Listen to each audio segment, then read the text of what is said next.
here we are. Hi, everybody. Welcome. Happy Thursday night. Hope you're doing well. I was gone last week, so we have so many things we're going to cover today, or at least I'm going to try to. Remember that, as always, you can leave comments, and we will get to them between stories. Den is here helping with moderation, so he will read your comments, make sure I see them. You can always support this channel by going to patreon.com/Hemant. And if you want to subscribe to my newsletter for free, which is the basis of everything I talk about here, you can do that at friendlyatheist.com. All right, I am going to go ahead and get started because I know I got so many stories I want to get to, and I hope you have a bunch of questions along the way. So let's talk about the Johnson Amendment and the IRS, because for some reason it's in the news, and it's not because of necessarily anything Trump said, which is bizarre. So here's the thing you need to know. I know most of you watching this probably understand this already, but the way the Johnson Amendment works is it says, it's an IRS rule that says if you're a nonprofit group, the country likes nonprofits. They're not trying to make money out there. They're just trying to advance a cause, provide a service to people. So the benefit, if you want to start up a nonprofit, is that you don't have to pay taxes. And that includes churches. Now, it's the IRS says very clearly, and this is what the Johnson Amendment is that the price you pay for not having to pay taxes is that you don't get to really play politics, in that you can't tell people how to vote. Planned Parenthood cannot say, don't vote for the Republican. Now, groups get around this all the time. They might say, we release a scorecard, and this member of Congress got an A, and this one got an F. But they can't tell you how to vote, right? That's how nonprofits work. So when churches, and they have done this for decades now, when churches tell their members of their congregation, you need to vote for this person, they're violating the IRS rules, and that means they should have their tax exemptions revoked. That's the basis of the Johnson Amendment. The problem is, as I have discussed many, many times on this show, there's no proof that the IRS is actually enforcing its own rules. ProPublica did a massive story on this a couple years ago, where they basically said, look, here is proof and proof and proof of conservative Christian churches telling their members how to vote.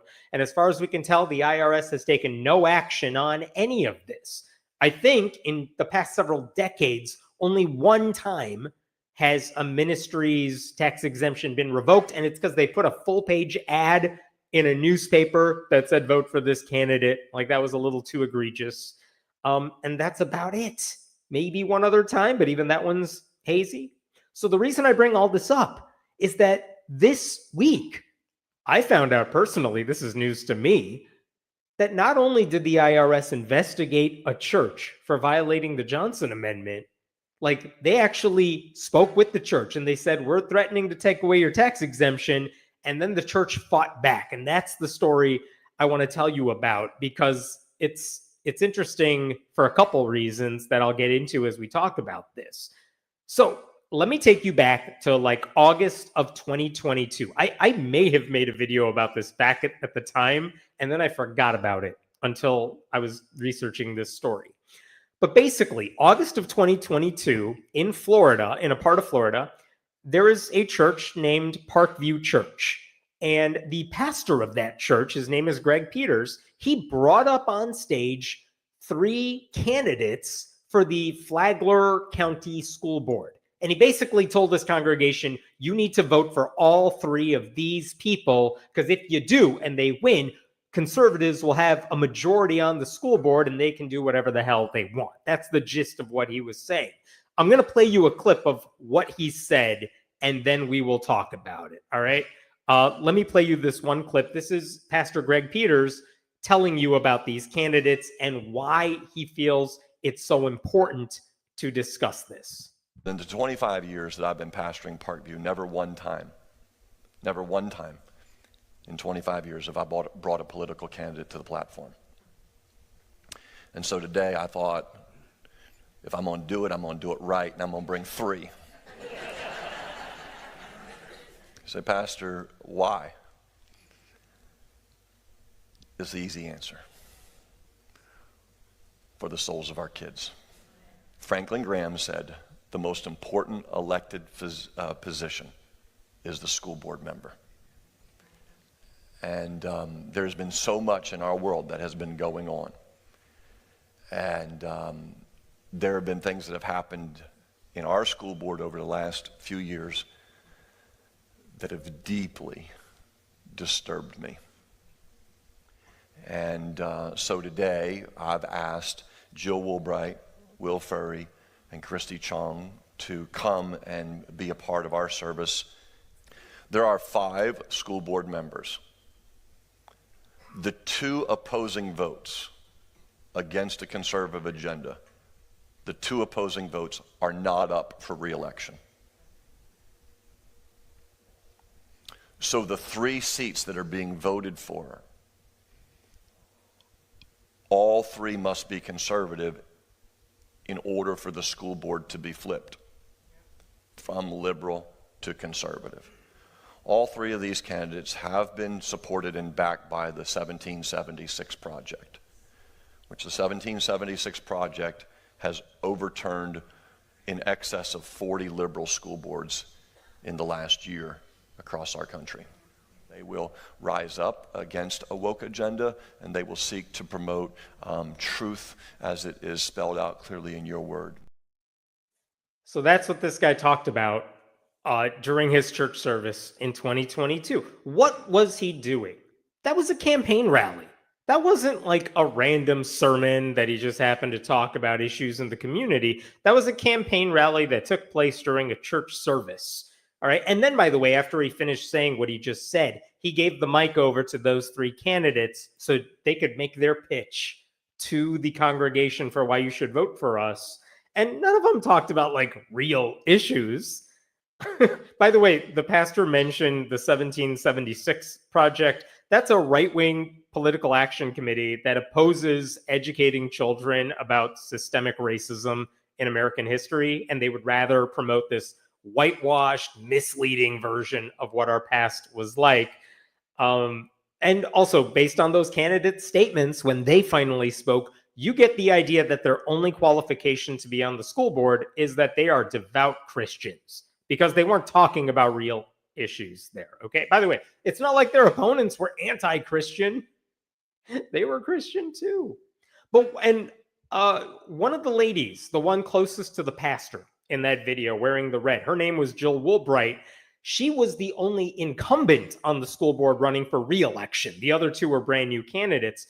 The pastor never mentioned that Jill Woolbright twice rejected a proclamation denouncing hate groups, that she filed a criminal complaint against the district superintendent because she wanted to ban a book and he said no.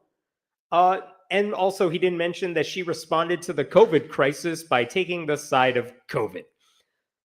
So this is what this dude did during his church service. And I want to play for you one other thing, because the point is, this guy knows that what he is doing violates the IRS rules.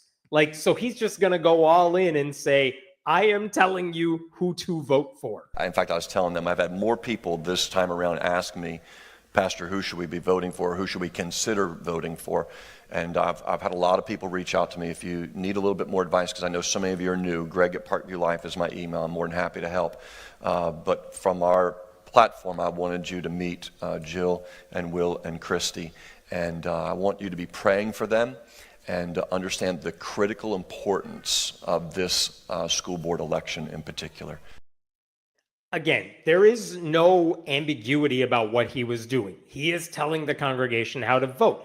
At the time, 2022, I wrote about that service. I wrote about why that was an egregious violation of the Johnson Amendment. And I know that when I posted about that, all the responses in the comments on social media, all the comments on Reddit were all like, report this to the IRS. Here's the link. As individuals, we can tell the IRS they should look into this. And I'm sure a lot of people filled out those forms.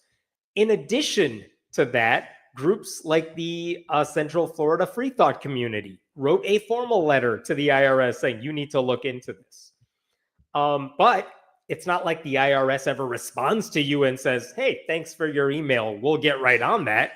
You send it and then it goes into a void and you have no clue what happens. And this is why it's so frustrating, because we have no clue if the IRS is actually investigating any of these churches. You send them a warning. You say, look, here's proof.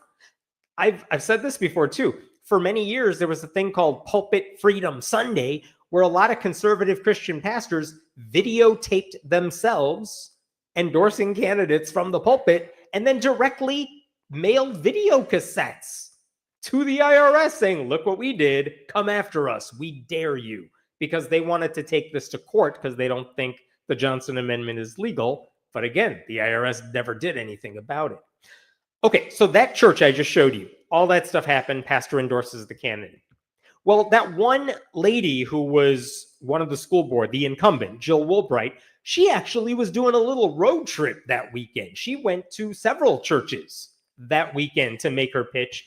And this is actually the more important church that she went to. She went to a second church called New Way Church, also in Flagler County. And I'm not going to play for you this clip only because it's like 8 minutes long. But I will tell you, in her speech to the congregation at that place, she talked about the satanic warfare she's been fighting while on the school board because they don't have a conservative, God-fearing majority. And you might ask, what is she talking about? What's the satanic warfare? She gave an example of it. You want to hear this? The satanic warfare, for example, is that she heard a high school student had to fill out a questionnaire that asked them, what pronouns do you prefer to be called? And who is allowed to know your preferred pronouns? Because maybe for some kids, they don't feel comfortable talking to their parents about it. And so they say, my friends can call me this, but I don't like other people knowing about it. I don't know what the nature of that survey was, if it was voluntary or not, but this is what she's fighting against, this horrible warfare involving pronouns. Oh no, they're going to probably ban all the English classes. So at that particular service, while I'm not going to play for you video, there was a local news report about it. And check out what the pastor said. Woolbright spoke at both Parkview, the church I showed you first, and New Way, reserving her most extreme comments for New Way, where Pastor Richard Summerlin invited her to stage saying, I don't, care about 501c3s and all that stuff. Like, he's practically admitting, listen, I know what the IRS says I'm allowed to do and not allowed to do. I don't care. I'm going to endorse this woman anyway. Like, that's the thing about these churches. It's not an accident. They're not saying, oh, but my friend was running for office. I didn't know I wasn't allowed to endorse her. They totally know what they are doing is wrong. But apparently in their religion, it's okay to break the laws and lie for Jesus as long as it's for a good cause. You know what I mean? So, I would also point out that in that very same article, the local newspaper, they reached out to the other school board candidates. And this is interesting. One of the people running in the school board race, her name is Courtney Vandebunt. She said she did not get any invitations to churches. Like, it's not like these pastors invited all the candidates on stage. They invited the 3 that they wanted to win and nobody else. Again, more evidence this was an endorsement. Check this out. I think an endorsement by a church leader is inappropriate, she said today. I would like to see church leaders encourage their congregation to vote and learn about all candidates, not just 3 out of the 7, as well as invite all candidates to speak at their events. Yeah, and by the way, that would be legal for them to do, but the churches didn't do that because they weren't interested in making sure their congregation knew who all the candidates were. They wanted their congregations to vote for those 3 people. And by the way, they wanted to keep their tax exemptions while they did it. That's what the problem was. That's why everyone was complaining about it. That's why the IRS should take away their tax exempt status.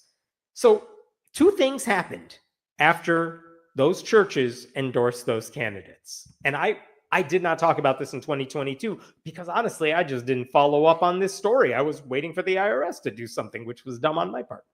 The first thing is that those 2 other candidates who were on stage, not the incumbent, Jill Woolbright, but the other 2, They did win their school board races. They're still on the school board today.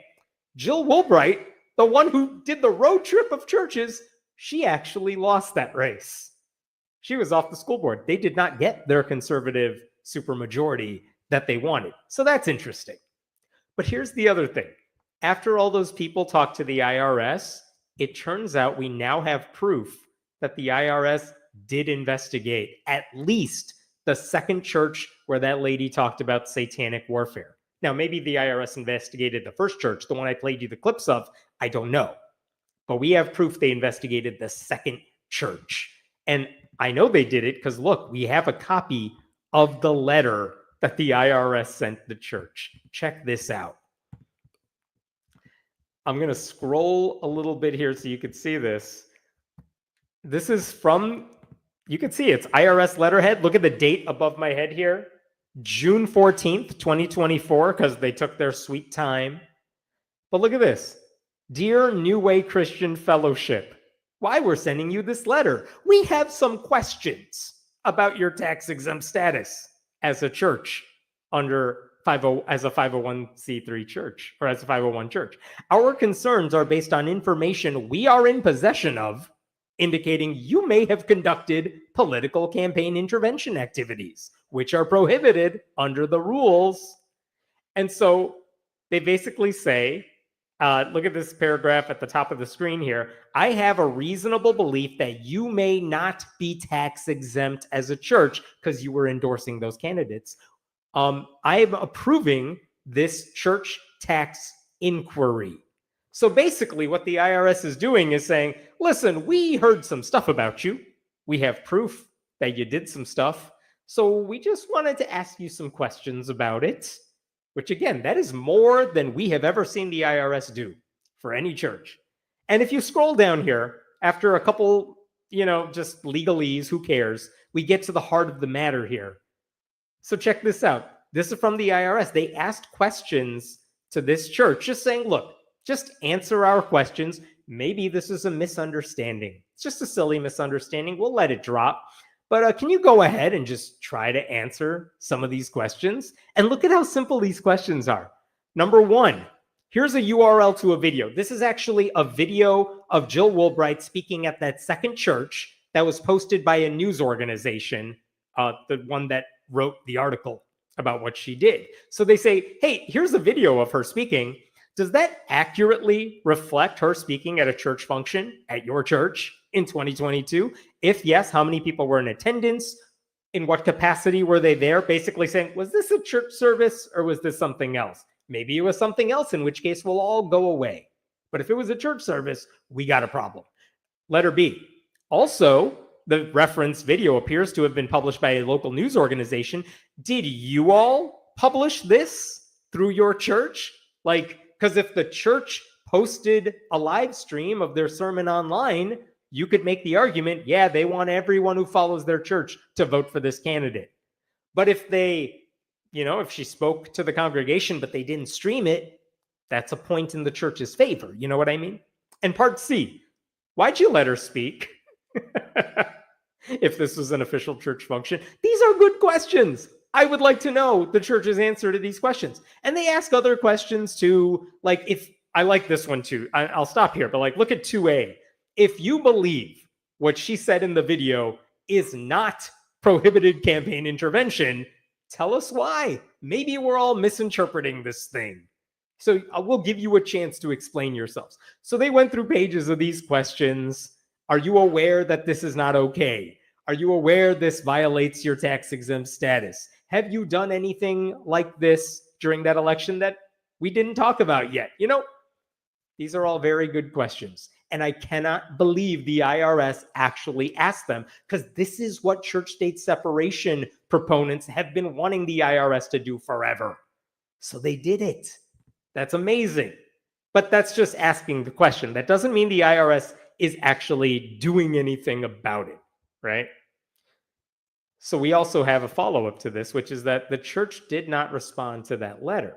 Instead, they tattletale. They went to their friends at the right-wing legal group First Liberty Institute, and First Liberty got in touch with like the high-profile white-collar conservative law firm Jones Day, which is like a massive multi-gazillion-dollar legal firm that now like works for Trump.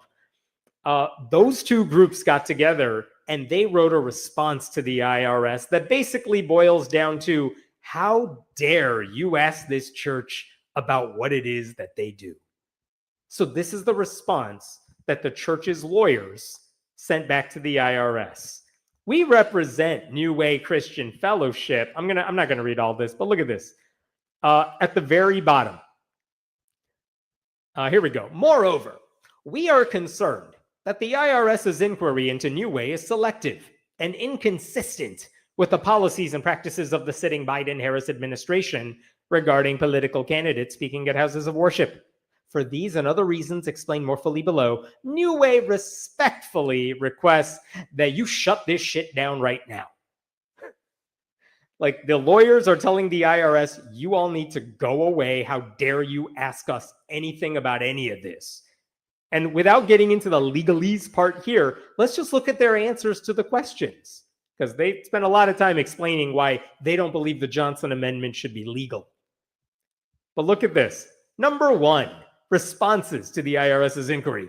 So like part A, you know, how many people were in attendance? Was this a church service? Tell us about this video that we just saw. Look at their answer here after this. As explained above, the First Amendment, I'm paraphrasing, but like the First Amendment says you're not allowed to ask us about what we preached about in church. You should never have opened this inquiry. How dare you? And look at the last sentence of that top paragraph. New Way therefore objects to providing any response to question 1. You shouldn't be allowed to ask us these questions, so we're not answering them. They go on for a while like this. Number 2, just look at their answer for number 2. Here's the question, here's their answer. As explained above, we don't believe you should be asking us this question. New Way therefore objects to providing any response to question 2. And we refer you to our answer in question 1, which said, shut up and go away. What's the answer to number 3? Oh, it's the same thing. We object to answering question 3. Go see what we wrote for number 1. They do the same thing for 4, and they do the same thing for 5, and they do the same thing for 6. And at the very end of all this, look at this. This is just the audacity of these people. We trust that this response will be more than sufficient to facilitate the closing of this inquiry. So the lawyers for the church are saying, you're not allowed to tell us anything. You're not allowed to question the way we had totally endorsed candidates from the pulpit 2 years ago. How dare you?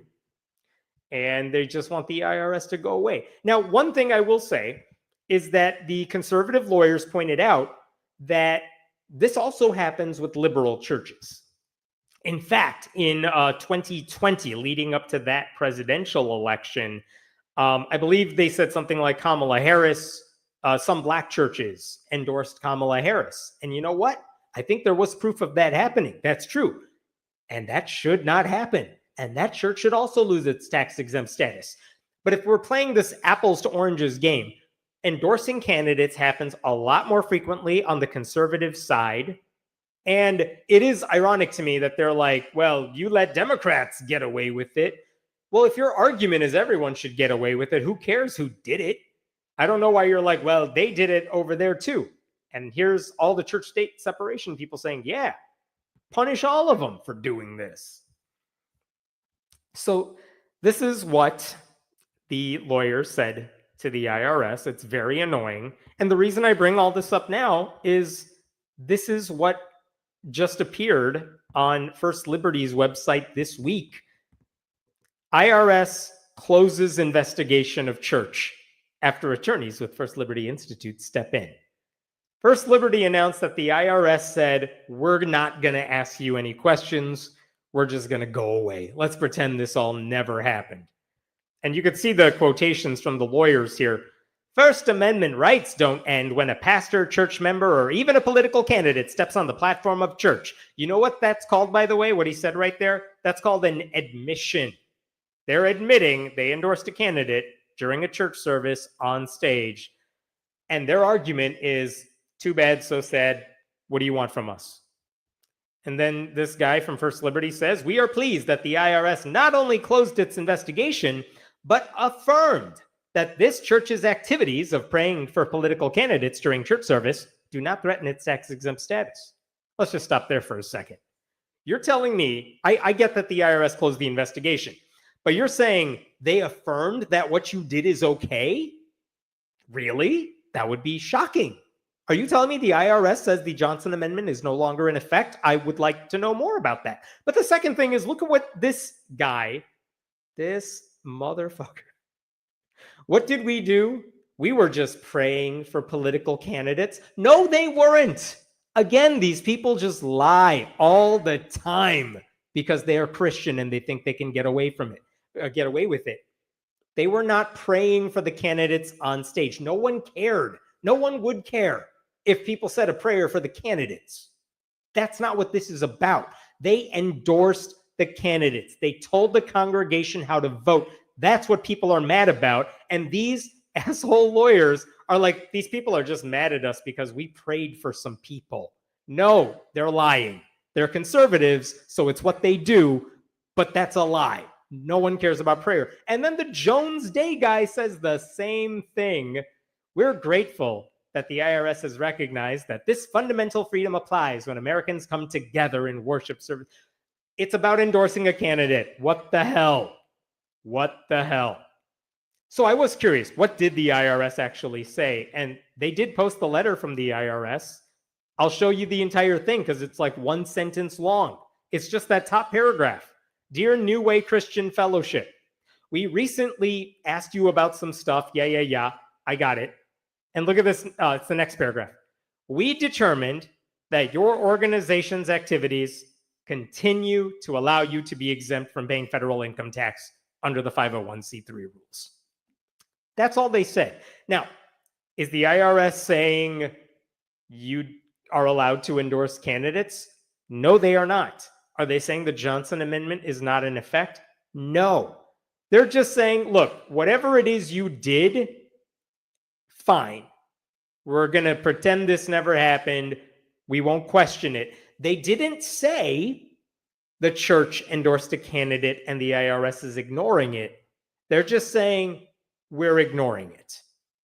And maybe the rationalization here is what you did technically didn't cross the line, but you were like dancing on the border.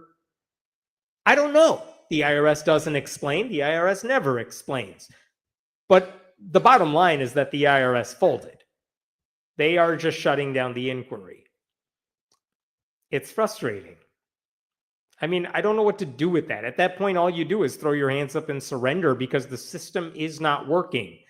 Now, the thing is, even if the IRS sent this letter, all they confirmed is what people like me have been saying for years, which is that if the IRS is not going to police its own rules, if they're not going to enforce their rules, then I don't see why conservative Christian churches are anything but an arm of the Republican Party at this point. Like, just admit it. Christian pastors should just admit it is more important to them to get Republicans elected than to spread the gospel, because they clearly do not care about the latter. They are using their platforms to talk about Republican candidates and Republican policies and things like that. So in a way, we're right back to where we started. No one seems to know if the Johnson Amendment is still in effect. Like, it is still on the books. Donald Trump can say he got rid of it all he wants, even though he never did. The IRS can say they're investigating violations. And now we know they've at least sent one letter, but they didn't do anything with it. So I don't know where that leaves us. Like, all of these churches are basically telling their congregations the only way you can be a good Christian is if you vote for these conservative Christian candidates. By the way, they're all Republican all the time. I mean, pastors can always endorse candidates in a private, personal capacity. The only thing they can't do is use their tax-exempt pulpit to tell people how to vote, but that's the only thing they want to do because the government says you can't do it. Again, if Planned Parenthood told people how to vote directly in the same way, these people would be first in line complaining about it. But because it's a church, they're all looking the other way. I don't know. It's wildly unfair that Christian churches have been able to break rules that other nonprofits would never be allowed to get away with. But I will say this, and then I'll be done. If the Johnson Amendment is not in effect, and it clearly doesn't look like it is, then I think liberal nonprofits and liberal churches should start endorsing candidates nonstop for every election imaginable. Like, there's no reason to disarm unilaterally. Go fight fire with fire. Tell people how to vote. Because unless the IRS goes after them, like, stop ceding ground to conservative churches that do this all the time. It is infuriating. But I did find that update really interesting. Okay, I'm going to stop there for this story. What questions we got? IRS will not do anything to churches under Trump's administration. I mean, here's the interesting thing about that. Part of me thought, oh, did they open the inquiry during the Biden administration, which they did, and now they're shutting it down because now it's under the Trump administration. I believe if you look at who signed off on the letter that said we're shutting down the investigation, that is not a Trump appointee who signed that letter. That was a Biden, like, she was around during the Biden administration, even if the IRS is run by someone higher up. So I don't know if this is a Trump thing that we're not going to investigate anything, or if this is just the IRS's policies. You know what I mean? So believe me, I don't want to give any credit to the Trump administration. Like, I totally want to blame the Trump administration for this, but it's possible this is just how the IRS works at this point and has been working for a long time. Sad that I knew, without even knowing the story, exactly how these zealots would react and exactly what they would do. I know, me too. So damn typical. I agree. Freedom of speech for them to break the law, but no freedom of speech for people just wanting to use different pronouns. Yep. They'll go after college protesters because that free speech doesn't count. And if you want to use a different pronoun, that you're not allowed to do that. But if pastors want to tell people how to vote, totally fine. So the IRS investigated at least 2 Johnson Amendment breaches in as many years. Well, at least 1, maybe 2 at least. But like, they investigated something. Someone at the IRS is doing this. I believe a couple of years ago, the IRS agreed to a rule that said when it comes to investigating churches, like, someone at the very top has to sign off on it before you're allowed to investigate any churches after conservatives complained about it. I don't know if that rule's still in effect, but it could explain why they couldn't move forward with the inquiry, because maybe someone in the Trump administration said, I'm not signing off on this. It's probably a dumb question. I'm not American. Congratulations, by the way. Why is the school board voted in? Shouldn't it be educators and people who know what need to be taught? Oh, you're adorable. School boards are local, so in theory, the local communities get to elect who runs their district, even though the people who run the schools themselves, the administrators, tend to be educators with degrees. But the school boards could be anybody. Like, I'm fortunate that the public school district where I live is run by competent, non-administrative people. They're just like good people running the school board. But as we've seen in the news a lot, there are lots of communities where you have a bunch of right-wing zealots who don't care about public education, who get voted in and run the school district and say teachers are now not allowed to teach the following. And that's where you get these clashes between educators and experts versus Republican zealots who don't care about education. But unfortunately, that's why the school board's voted in. That in itself, to me, is not necessarily a problem, to have local control of education, as long as there's some oversight, as long as there's some baseline about what has to get taught. Otherwise, there would be chaos. A lot of places would not get a good education. But I love the question. Oh, thank you for that donation. Hey, Hemen and Den, do you really email the Scathing Atheist guys stories, or did Eli slander your good name? What's the level of cooperation, friendship between atheist creators? I will occasionally email the Scathing Atheist guys if I see something that might work for them. It doesn't happen very often, but my newsletter at friendlyatheist.com, I write stories and those emailed out to everyone who's on my mailing list every day. It's possible that's what Eli was referencing when I emailed him, which is my newsletter that he may have used for a story. Maybe that's what he's in reference to.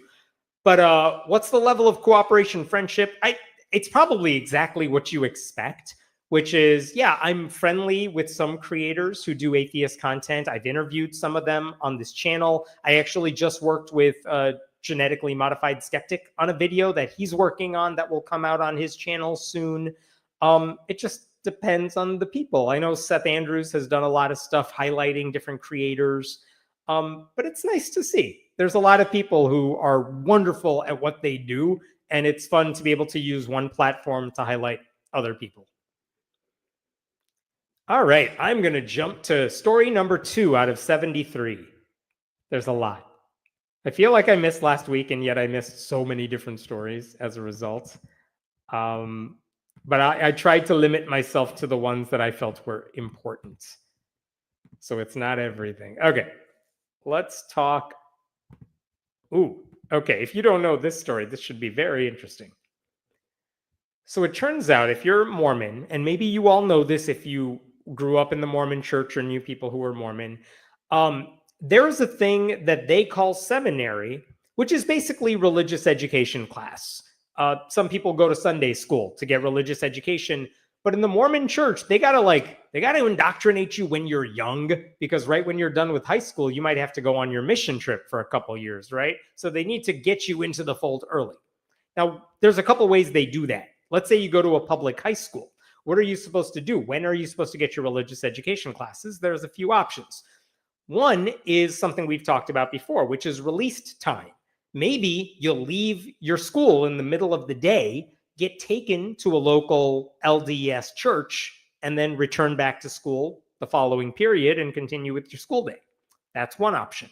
Another option, and I've had experience with this personally back in the day when I used to be a teacher, is that some students would say I had to get up really early in the morning because I had to go to my religious education class at like 6 a.m. And then we were done by 7, and that gave me enough time to make it to school for the beginning of the school day. And that's rough. Like, that schedule is rough. But like, that's how seriously they take this. So that's seminary. It's religious education class for Mormon students, children of Mormon parents, if you will. Now, here's what's happening in the Vail Unified School District, which is just southeast of Tucson in Arizona. In that school district, there happen to be a lot of Mormon students, but the nearest Mormon church is like 15 or 20 minutes away. So imagine what happens in the middle of the school day. If you want to take kids and bus them over to the LDS church and back, that's already like 30 minutes of your time spent. You only get like 15 minutes in the classroom. It's not a good use of your time. But also it's tough to get all those people driving 15 minutes away to go to the church at the beginning of the day and then drive back because of all those carpools and stuff. So it's really hard to have a seminary class if you're the Mormon church living in that area. Does that make sense? I hope that makes sense. And the reason this is a story is because apparently the Mormon church decided we can solve this. We figured out a way to get students to come to their seminary classes because we won't have them come to us. We'll bring it to them. And so check out what they did, okay? They just got the school board to agree to something that is so egregious, it's amazing. Let me show you the minutes from a recent school board meeting. This is the Vail Unified School District. And I'm just going to scroll down to this particular issue. Where did it go? Did I just lose it? I'm going to find that one more time. Here we go. There we go. Here's this thing from the school board minutes. Read what it says here. I know it's tiny font, but administration has been working with representatives of the Church of Jesus Christ of Latter-day Saints to identify space that the church can utilize for their release time seminary classes at this high school. After a thorough evaluation, there just isn't a suitable and available space that meets their needs. As such, the district has been working with the church to develop an agreement by which CHC will donate all of the necessary funding to the district required to design and construct a community room space on the high school campus. That is wild. Let's talk about what they just said there. The church said, like, we have a church, but it's far away, and it's not useful to get all these kids there in the morning. We could take a bus and drive them in the middle of the day, but that doesn't leave us a lot of time to teach them. So they proposed an alternative, which is this. Are you ready for this? The church said, in your school district, on that high school's campus, it turns out there's a little bit of space. We are going to construct our own building on that space at our dime. Like on our dime. The church is going to pay for the construction of a tiny new building right on campus. And then they're going to give it to the school district, but then they're going to say, hey, we would like to rent out that building we just made for you. And we are prepared to sign a 10-year rental contract so that only we get to use it between 6 a.m. and 6 p.m. every school day. It's ours all day long. And the school board said, this sounds good. What else do you want?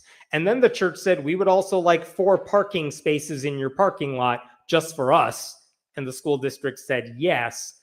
And this is what they just agreed to. The school district has said yes to basically building a mini Mormon church on campus for religious indoctrination classes. Unbelievable. Now, in some other places where you might have a heavy Mormon population, the church would not do that. The church would just build that tiny space like next door to the school, off campus, but very close to campus. And that would be legal. That's not what they're doing here. They're literally building a new building on the high school grounds itself. And they say they're going to cover this cost for 10 years at least, and they're going to take it over for 12 hours a day.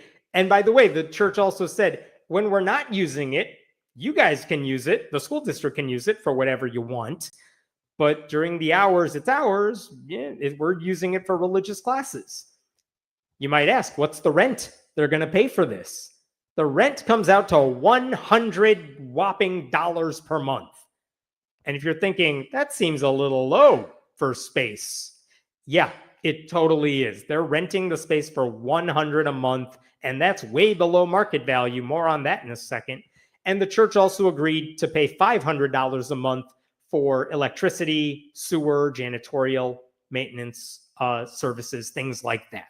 And the district would provide those services to the Mormon facility. The contract also says the district will remove all the snow, just like they would the rest of the buildings. The church also has the right to put up religious signage and artwork as long as it's temporary. They also get to put up a permanent sign outside the building that says, donation made possible by the Church of Jesus Christ of Latter-day Saints. And let me show you this right here. This is the actual sketch from the contract. This is what they're doing. This is like the basketball court at the district. And at the bottom, building 500 there, that's just a regular building for classes. And then the dark, bold, and new building, that would be the new makeshift Mormon church. Like, this is what it says. And by the way, the 4 parking spaces closest to those bold lines, those are the ones the church wants. So this is what they're doing. And the school district agreed to all of this. I will tell you one other thing here. At a lot of school districts, you might have seen this, they will say, for example, hey, we're a high school. We have a whole auditorium that doesn't get used outside of the school day, so we're going to rent it out on weekends.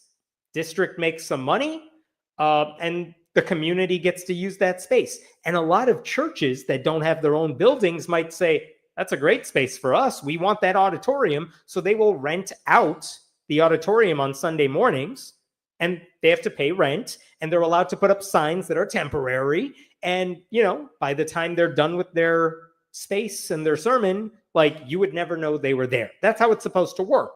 That's not what this Mormon church is doing. They're literally buying a new space on campus. And so far, like, I want to be clear, the district has already said yes to this. And this is how they're defending it to the media. This is the superintendent of the school district. He responded to the concerns and explained it's not going to impact anybody who doesn't use that space. We serve 15,000 students. We have 23 different schools. We have 2 million square feet of space in our school district. We're talking about adding a classroom and some storage space. Notice what he's saying there. He's like, you guys, we have a ton of kids. We're only talking about a few who need this space. We have a lot of property. We're only talking about a little bit of property. It doesn't matter. It's the principle of the thing. You should not be working with a local church to help them indoctrinate your students. The church should not be able to buy space on a public school campus. That is ridiculous. Like, the legal problems here seem obvious because, unlike a church renting out an auditorium once a week, this is a religious group purchasing property on campus specifically to promote their religion. It creates a business arrangement between a public school district and a religious group that does not benefit the majority of students who could not use that space at all during the day. I mean, if this turned out to be legal, can you imagine how many conservative Christian churches, wealthy megachurches, would say, hey, we would like to buy a little space on some high school campus, and we're going to use it for outreach and religious education. Like, there are so many churches that would jump on board to do that in a heartbeat. And yeah, maybe one Satanist group would decide to do that too, the one that can raise money for it. But like, conservative Christian churches would be all over this. That's why you don't do it. It's not a good precedent to set. All they would need to do is start a GoFundMe and they get billions of dollars to do it. So after the school board said yes to this, a group called Secular Arizona, Secular AZ, really good group, go look them up. Their legal director, Diane Post, sent the district a letter saying, I don't care what you signed. You need to undo this contract immediately. Let me show you the crux of what she said here. This lease violates the Constitution, the Arizona Constitution, which says no public school district can give money or property and promote a religion. You're violating it in several ways. Number one, the church is paying $100 for rent. If you do fair market value, it's $22.50 a month minimum. So you're giving them the sweetheart deal they don't deserve. Number two, free parking spaces. Those are the district's parking spaces. Those are for parents and teachers and students. You can't give those to the church as a gift. What are you doing? Number three, this business arrangement, $500 for utilities, janitorial maintenance, that's creating a bond between the two sides that should not be there. And number four, this is interesting. What happens if the building gets destroyed? The district would be on the hook for that. So the church isn't paying for any repairs. That's the district on the hook for that. So all of this deal, she says, is clearly a gift to benefit the church and not the school. None of this is good for the school. And it violates the Arizona Constitution, she says. And by the way, this is also interesting. The Post also explained that the Arizona Constitution has a Blaine Amendment, and a Blaine Amendment is a thing that basically says public money cannot support private religious exercise. Arizona has one of those in the Constitution. And if this is a benefit to one religion, you're violating those rules. There was another thing she pointed out in the letter too. She said that a district administrator told a local news outlet that this deal had been in the works for 13 years. Look at this. This is from, I want to show you this here. She says, this is from the, what's her name? I apologize here. Mentone. Oh, there we go. Darcy Mentone, Vail School District's Director of Communications and Legal Affairs. Look what she says here. This project was 13 years in the making. So the district has been trying to do this for over a decade. Where are the minutes? Where are the public discussions about this? Because if you read the news articles, This seems like a lot of people, this took a lot of people by surprise. And that's a weird thing to have happen after all this. At the very end of this letter that Diane Post of Secular AZ wrote, she pointed out that this project just needs to end. Let me show you this at the very bottom. This is the last thing she writes in her letter. This project cannot proceed. You must cease and desist immediately. Too many legal problems exist to be able to move forward. The combined violations of federal and state constitutional law and state statute cannot be overcome. It is best for all concerned to move in a different direction. Absolutely right about that. And by the way, she's not the only one. The Freedom from Religion Foundation has also sent a letter to the same school district saying, what the hell are you people doing? You cannot do this. At the very end of this, I forgot where it was, but at the very end of the FFRF letter, they write basically that the board and district are explicitly expending public resources to support the church's release time instruction in direct violation of the Constitution. FFRF says this sends a clear message that the district favors students who are members of the Mormon Church. Right. So here's the thing. There's nothing stopping the Mormon Church from renting out space in the school that they could always do, just like everybody else. If they want a special Mormon-only holy space, then they could buy property off campus. They have the money to do it. It's the Mormon Church. But the idea that a public school district is working with the Mormon Church to build a religious center on campus, it's just blatantly illegal. It is a lawsuit waiting to happen. This is what I'm looking for now. FFRF has sent a warning letter. Secular Arizona has sent a warning letter. Is anybody going to sue now that this contract has been signed? I don't know. Hasn't happened yet. And if that lawsuit happens, though, taxpayers are the ones who are going to be on the hook for what's happening, because the Mormon Church is not going to pay for legal expenses for the thing they caused. One last thing about this is I have seen reports on Reddit and elsewhere that this school board has 5 members on it. 2 of them, if you read their bios, one of them, the president of the school board, says she graduated from Brigham Young University. Another school board member says she graduated from BYU, Idaho. And on social forums, people have said 3 or 4 of the school board members are Mormon themselves. I couldn't find evidence of like number 3 and 4 being Mormon, but at least 2 of them openly brag about it. And I wonder if that's why the Mormon Church said, let's come to this school district, because they're going to give us exactly what we want. And they're not going to stop us because of the law. They're just going to do whatever we say because we're the church and we own them. It looks like that may have been what happened here. And the next step is going to be to find out if there's going to be a lawsuit over this. So we'll see. All right, I'll stop there for this story. What other questions do we have here? If they're paying to build it, you wouldn't expect rent to be high. That is correct, to be frank. I mean, yes, I don't think it would be high, but also if you're the school district, even if you're doing all this, you would think, how can we make sure everyone gets off our back about this? And that would be by asking the church to pay fair market value. They're not doing that. You sound shocked. The university I worked for had the LDS way up its wazoo, thought they could control the public spaces in addition to the large building like you described.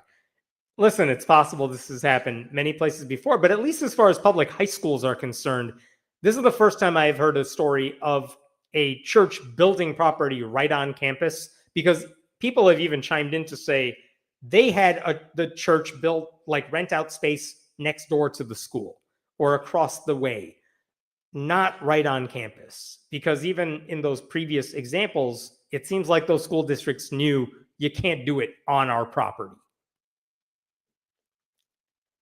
What if someone dies, gets injured, or raped? I'm not sure which one you're going for. Who's responsible?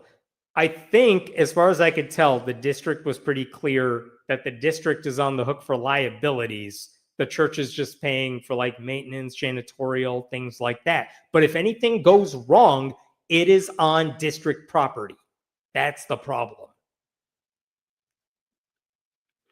Why is it always that any dealings with the church is always a deal with the devil? Because they're the ones who believe in the devil. What do you think they're going to do? Do the right thing? If you leave churches to their own devices, if there's one thing we have learned in recent years, is that if you just allow the churches to do whatever they want, they're going to do the worst possible thing the majority of the time. You need secular morality to keep them straight. No offense to my American friends. Oh, offend away. We deserve it. But the last two stories completely explain why the U.S. education ranking is so low and why the current administration got voted in and hasn't gotten the boot yet. Dude, we know. We're working on it. The rest of us are working on it. I know it sounds futile, but also, I mean, it's always been this way. We've always been this dumb. Trump merely capitalized on it, but it's not like we were smart as a country when George W. Bush was in power either. You know what I mean? I invited people from my Discord politics channel. Say hi. Hello, Discord politics people. Welcome. Like and subscribe. Donate. I appreciate it. All right, I'm going to jump to the next story here. All right, I decided in the middle of all this chaos, I was going to give you a little fun, silly one too, because everything feels super heavy right now. Okay. Make sure everything's working here. Yeah. So about a month ago, there was an account on X/Twitter that posted a story about a Eucharistic miracle. I'm going to show you the tweets here because this is about a month and a half ago. Okay. But check this out. Let's see here. Yes. I don't know what this account is, but here's what they said. Eucharistic miracle testimony. This is from a young woman a member has known since she was in her mother's womb 30 years ago. That's a weird ass thing to say, and I'm just going to skip past that right now. She wrote it to her family. Hey, family, I wanted to share an amazing thing that happened at St. Anthony in Morris, Indiana. I'll just pause here to say, what is communion? If you're not familiar with Catholic mythology, they believe that if you say some magic words over a communion wafer, it literally becomes the body of Jesus, and then you can eat him and put him on your tongue and gargle him around and swallow him. And the wine, once you say the special magic words, becomes the blood of Jesus, and then you could drink that blood like the good young cannibal you are. So that's communion. And this lady says she has a communion miracle. And this Twitter account goes on. What else? Some of you may have already heard. I got to see with my own eyes a potential Eucharistic miracle. The story is that on Friday, a wafer, a host, was dropped during daily mass. And so if you drop it, you can't just throw it in the trash. You can't throw Jesus's body in the garbage like that. Instead of consuming it, you have to put it in water and leave it in the tabernacle to dissolve. Because I guess it's totally okay if the body of Jesus disintegrates in water and then you flush him down I don't know how it works.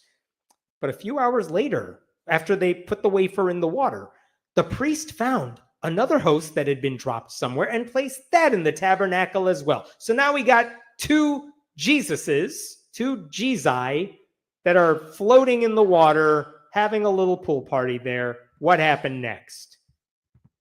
All right.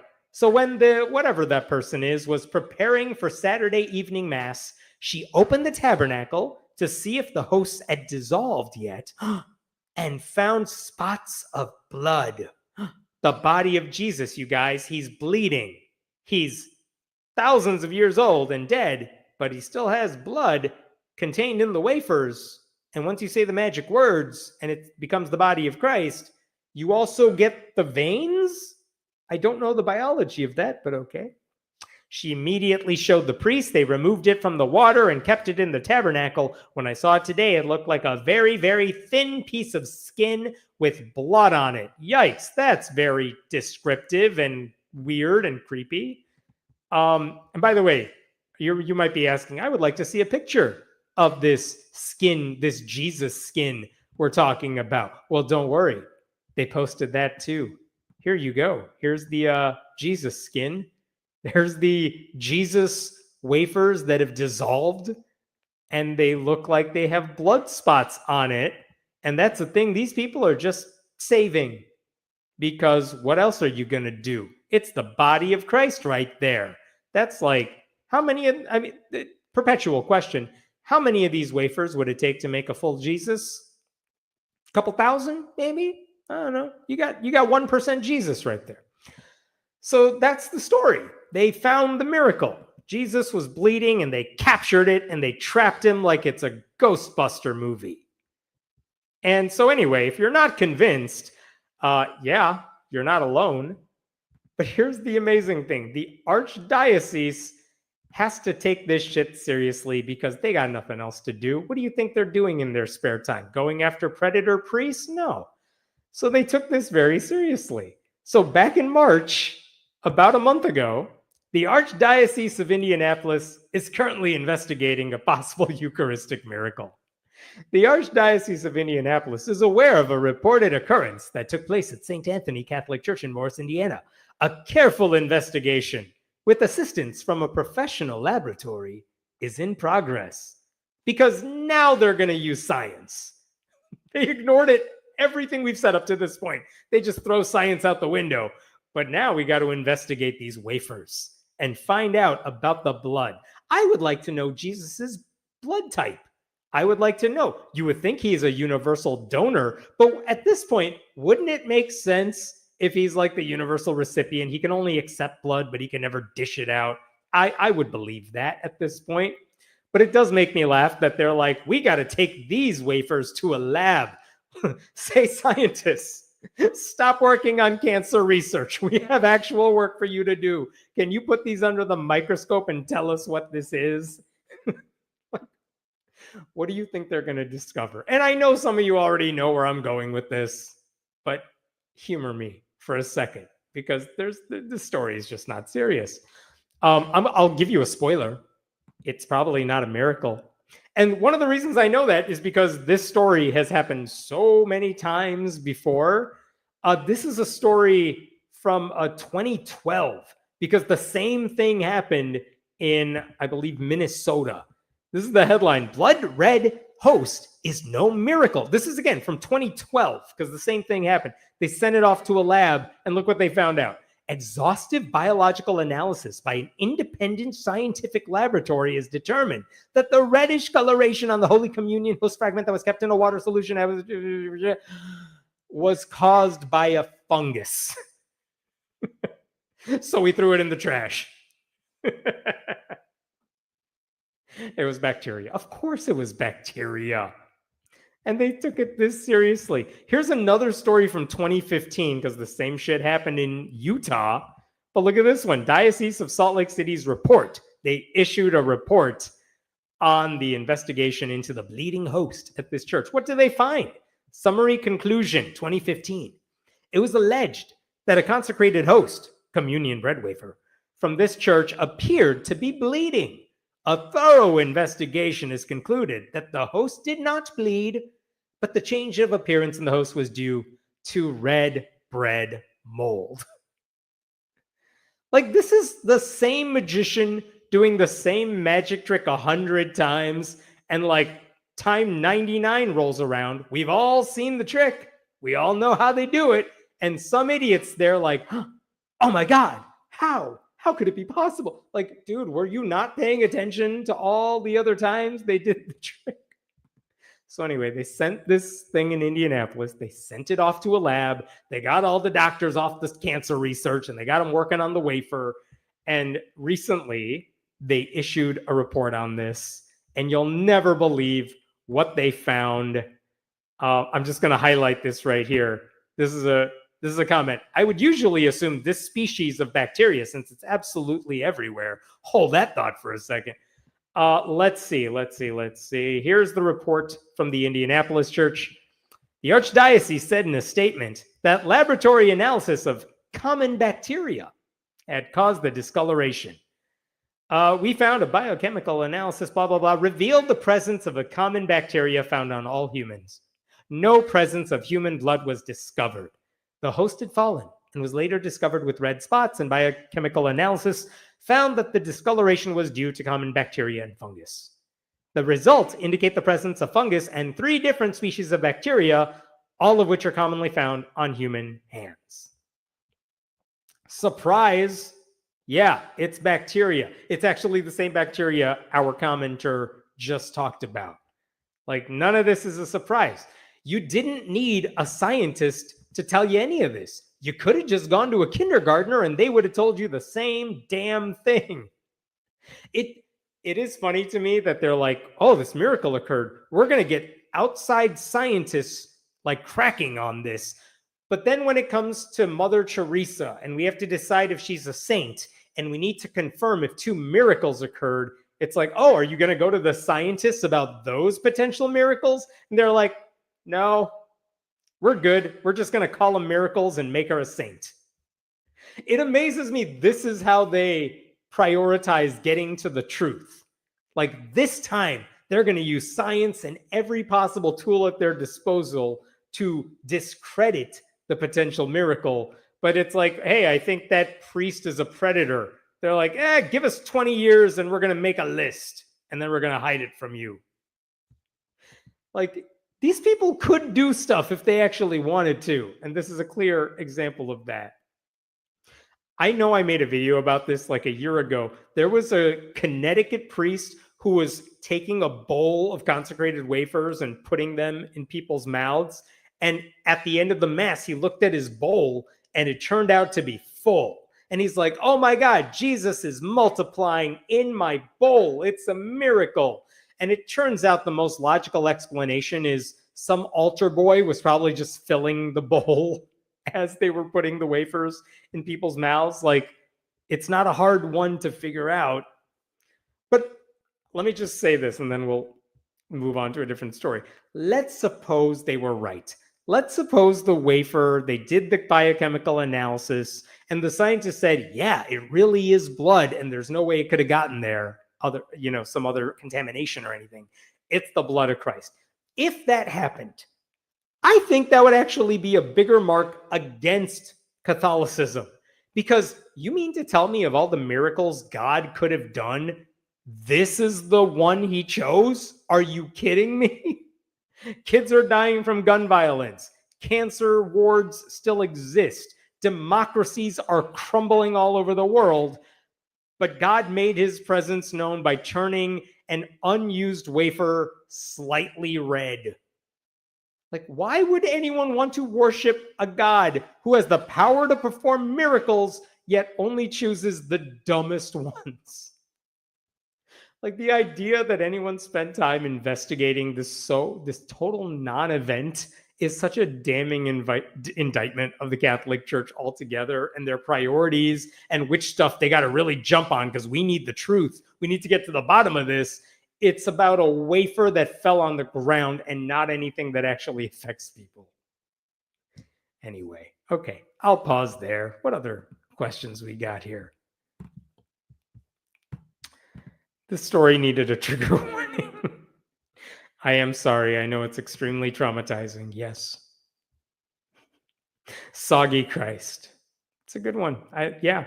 I mean, at that point, it probably goes down in your mouth easier after it's been sitting in the water for that. I mean, it's not like the wafers taste good crispy, or so I hear. Not that I've ever had one. Jesus Christ, I'm literally eating dinner right now. I'm sorry. Add some wafers to your meal. Add some croutons. He's probably in there too. And if you drop anything on the floor, send it to a lab. That's how it works now. You can't throw Jesus in the trash, but you can soak him in water and flush him like a goldfish. That is correct. That's the proper anatomical way to dispose of Jesus. I'm pretty sure that was a scene in Conclave. That's how it works.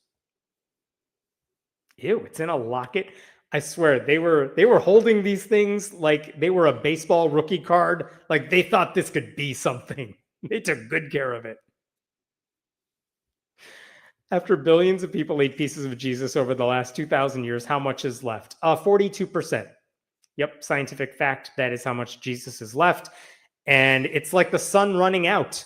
After you eat enough wafers, like everything just disappears. Jesus and his disciples were all fun guys. I get it. I get the joke. Pun intended. All right, I'm going to move to the next story. We'll get back to a real story instead of trying to show how the Catholic Church uses science. Okay. Oh, we have to talk about this. All right. I've spent a lot of time talking about Jerry Coyne and Richard Dawkins and all those anti-trans atheists who no longer talk about God, but spend all of their social media time talking about how trans people are the worst. And the reason I bring this up, Jerry Coyne just wrote an essay that appeared in the Wall Street Journal about all this. Here it is, Wall Street Journal, Losing My Non-Religion. He didn't lose it. It's the Wall Street Journal's title. But look at this. I resigned from the Freedom from Religion Foundation when it turned into a gender fundamentalist organization. All of these people are like, you guys, I'm being silenced for my views. Oh, tell us about how silenced you are. Sure, I'll publish it in one of the most circulated newspapers in the world. Anyway, what did Jerry Coyne have to say? What was he talking about? He is talking about an incident that happened a couple of months ago, and I've talked about it on this. Basically, Jerry Coyne wrote an article for the Freedom from Religion Foundation in response to a different article where Jerry Coyne basically argued sex is binary, and then he lied about trans women, and he pushed for discrimination against trans people. And he wrote this article. At no point in his essay did Jerry Coyne talk about the countless ways trans people are under attack, largely by people making similar arguments. By the way, if you missed last week tonight, John Oliver and his writing staff did a wonderful takedown of all the horrible anti-trans arguments this past week. You should check that out. But what happened is Jerry Coyne published that article on FFRF's website for some reason. FFRF got so much backlash, they took down the article. They posted their own statement saying, you guys, we're LGBTQ positive. We are allies. Sorry, we made a mistake. And in response to that, Jerry Coyne's like, well, then I'm quitting your advisory board, your honorary advisory board. And then because they're all on the same email chain, Richard Dawkins is like, no, I'm Spartacus. I'm quitting the advisory board. And then Steven Pinker's like, wait, don't leave me out. I quit too. I also hate trans people. So that's what happened. I've rehashed that many, many times over. So what's he writing in the Wall Street Journal now? Well, he tells you about everything that I just told you about, and then he gives the Wall Street Journal's conservative readers the red meat they really want. Here it is. In many ways, transgender ideology is no different from the religious dogma the FFRF was founded to oppose.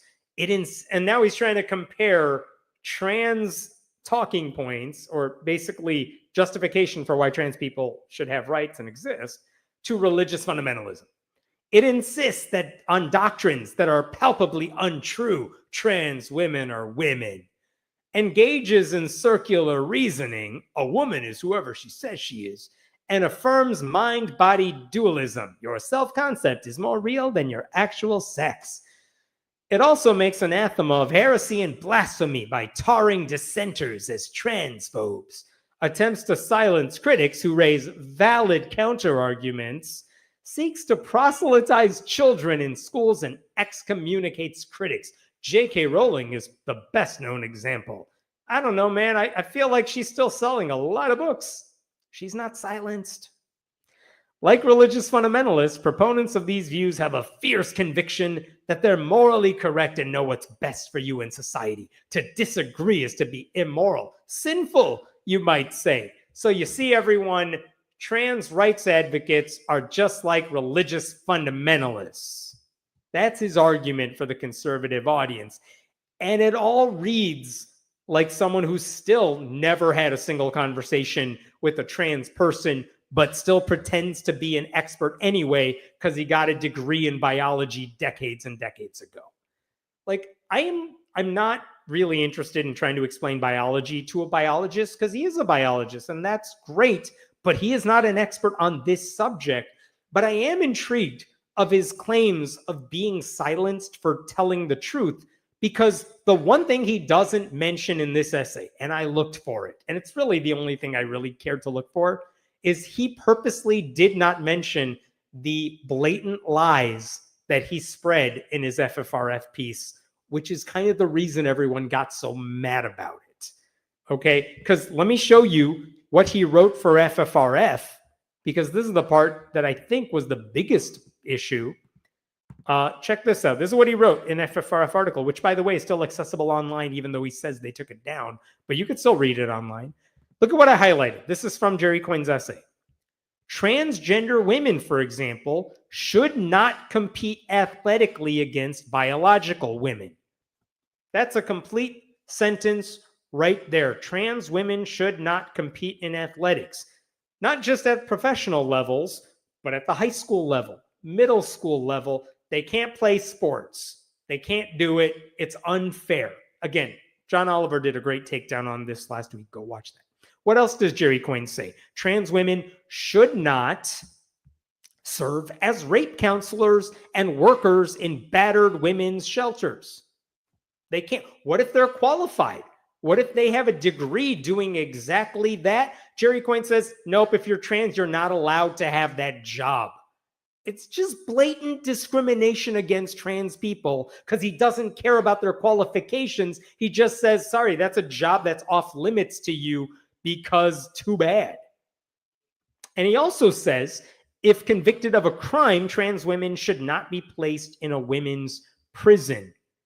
Again, that ignores the well-documented perils of putting trans women in male prisons, not to mention the mental health impact it has on them, but the very, very realistic possibility of sexual violence against them. So again, in the FFRF essay, Jerry Coyne was not just spreading lies about trans people, but actively pushing for discrimination against them, not interested in their well-being, and ignoring the scientific data that shows why his assumptions are wrong and why his ideas are bad.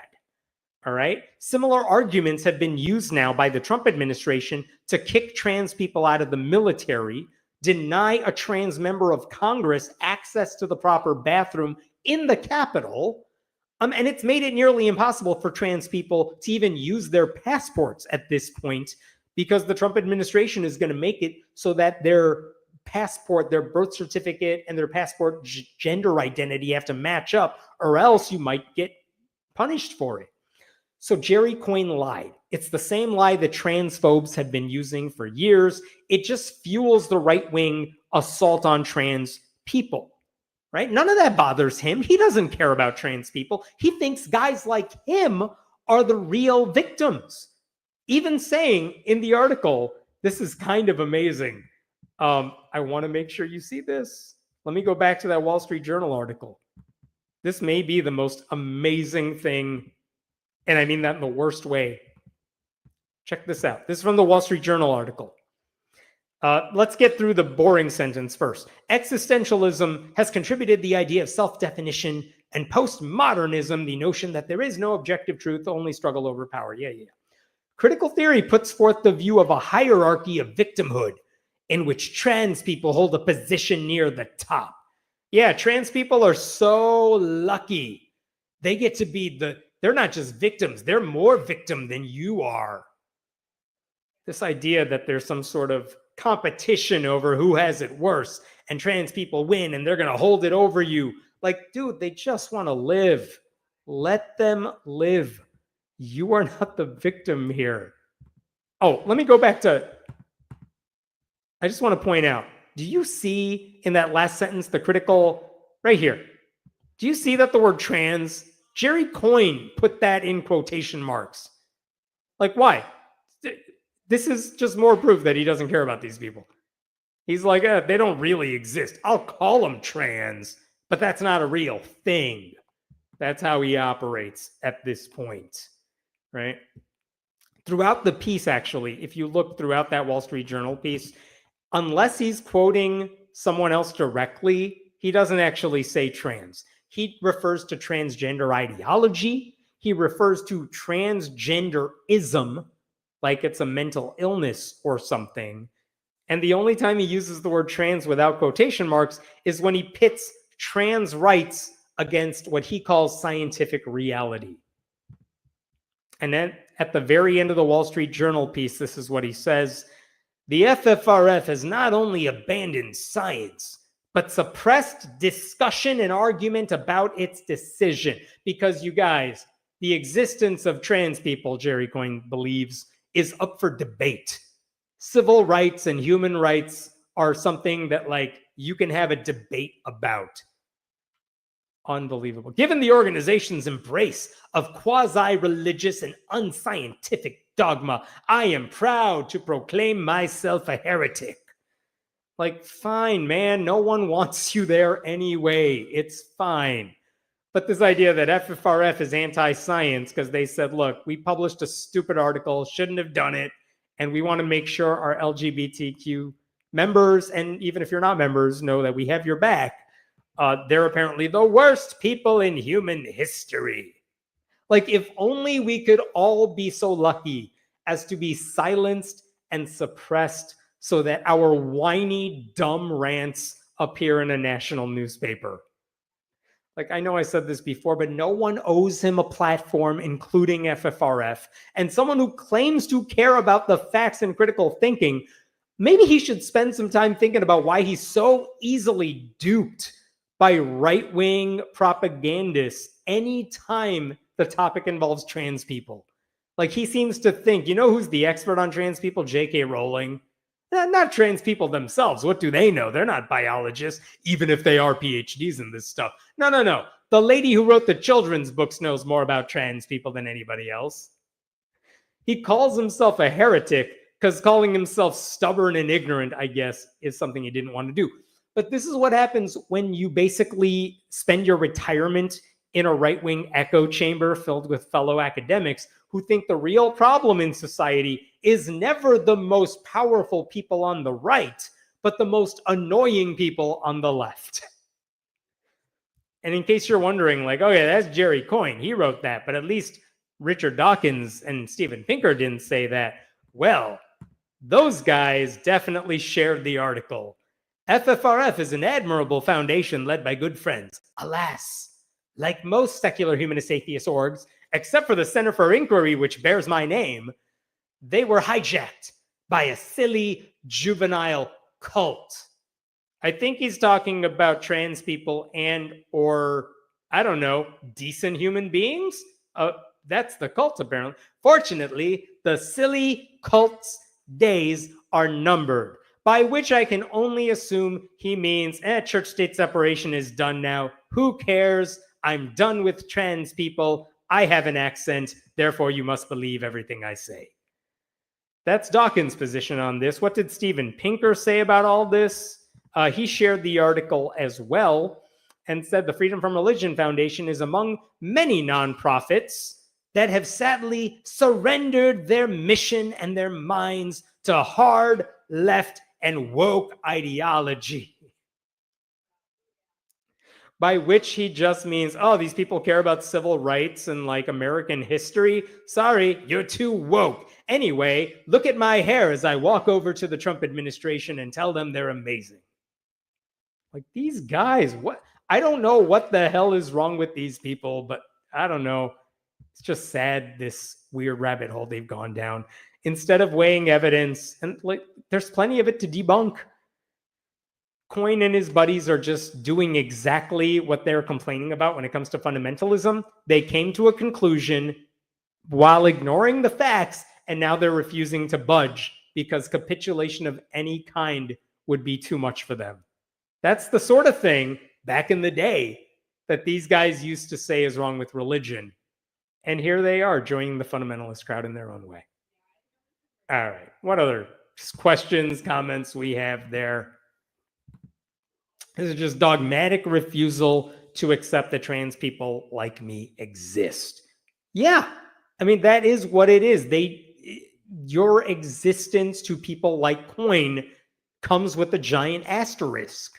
You are not a real person in the way he sees real people. It's awful. And again, these guys are not silenced.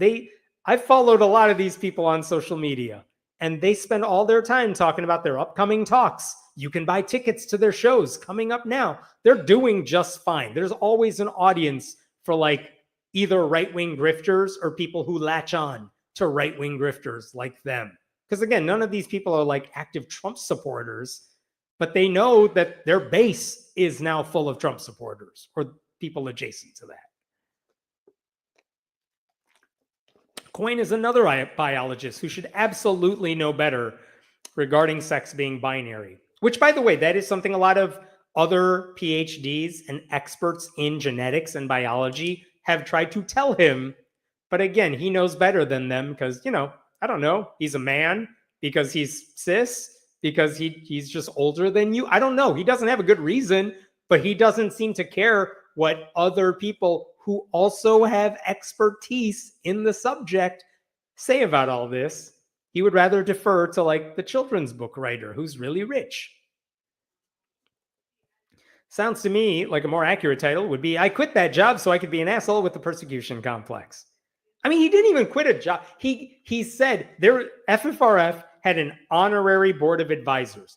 Do you know who's on that board of advisors? No, you don't, because none of you know who's on that board of advisors without looking it up, because it's just a nice little thing they did way back in the day, and then no one cares. Honestly, I love the American Humanist Association. Every year they give out awards. One of them is like their Humanist of the Year award. And even people who are following this movement and a part of it, none of you know who recent Humanists of the Year are. That's not a knock on the American Humanist Association. We could do this with every single group. But the point is, it's a nice title to bestow upon someone, but I'm not expecting anyone to know what it is. And Jerry Coyne's like, I quit this prestigious position that surely all of you care about. Like, dude, no one knew you were on it. That's like, yes, I'm quitting this thing that none of you ever knew about, and I'm using that. That's my platform. Sorry, that sounded better in my head. It clearly came out wrong. What other questions you got? I would love to hear of his valid counter arguments. Sorry, the Wall Street Journal didn't give him much space to talk about his supposed valid counter arguments. Just whining. They gave him space for that. Why is the trans issue an issue? It has absolutely no bearing on anyone. Let people live their goddamn lives. I agree. I know, because it's an easy boogeyman. It really, I'm not trying to compare the two groups, but like, it really is an easy thing for right-wingers to latch onto, because for most people, the issue is clouded in ignorance. And this is very much what they did with marriage equality, because there was a long period of time where people are like, what? Two men together and they want to get married maybe, or they want to have children? This doesn't make sense in my head. And then young people grew up and they're like, yeah, all right, that's just a thing that happens. It's fine. And then they moved on. And that's what will happen to this issue too. Eventually people will move on. But while the ignorance persists, Republicans are going to use it to their advantage, and they're going to make pronouns a punchline. And this will happen until they're over it, and then they move on to whatever. People of color, let's go pick on them again. That's always an easy target. All right, I'm going to move on to the next story. Let me pull some stuff up here. This might be a really short story, but I just wanted to talk about it really quick. Okay. In Minnesota, a Republican lawmaker just sponsored a bill I want you to see. It's 1 page long. It's called Senate File 2402. It is sponsored by a Republican state senator named Glenn Gruenhagen. And at first, it's only like 1 sentence long. It basically says, I want public schools to teach critical thinking skills. And I saw that and I'm like, oh, this sounds great. And a Republican is sponsoring this, even better. And then specifically what he says is, I want to insert this little paragraph to say that when we teach kids about critical thinking, we teach them the following thing. So let's read through the thing together, because it actually sounds really good at first. Here we go. This is the whole bill right here. Let's zoom in. All right, let's read through this together. To advance, I'll remove me so we can talk about this. To advance critical thinking skills in history and science, a school district must provide instruction to students in grades 9 to 12, exploring the contrast between the scientific facts on how sickness, disease, pain, suffering, and death relate to the existence of complex living organisms, and how sickness, disease, pain, suffering, and death are a consequence imposed by the creator of complex living organisms. Okay, what the hell is he saying there? He's basically saying we need to compare and contrast what science says about sickness, disease, and all that, and what God says about all of that. That's how he wants to teach critical thinking to children. And again, there were red flags going off the second you saw this, because let's just look at this phrase right here. The scientific facts about all this stuff. If you know anything about science, you know they use the word facts very sparingly. Like, that suggests this guy doesn't know what the word theory means in the context of science. And again, what does he say? The settled science somewhere? What is the settled science, the scientific facts about suffering and death? Those sound like philosophical concepts, not like we have a scientific view on suffering.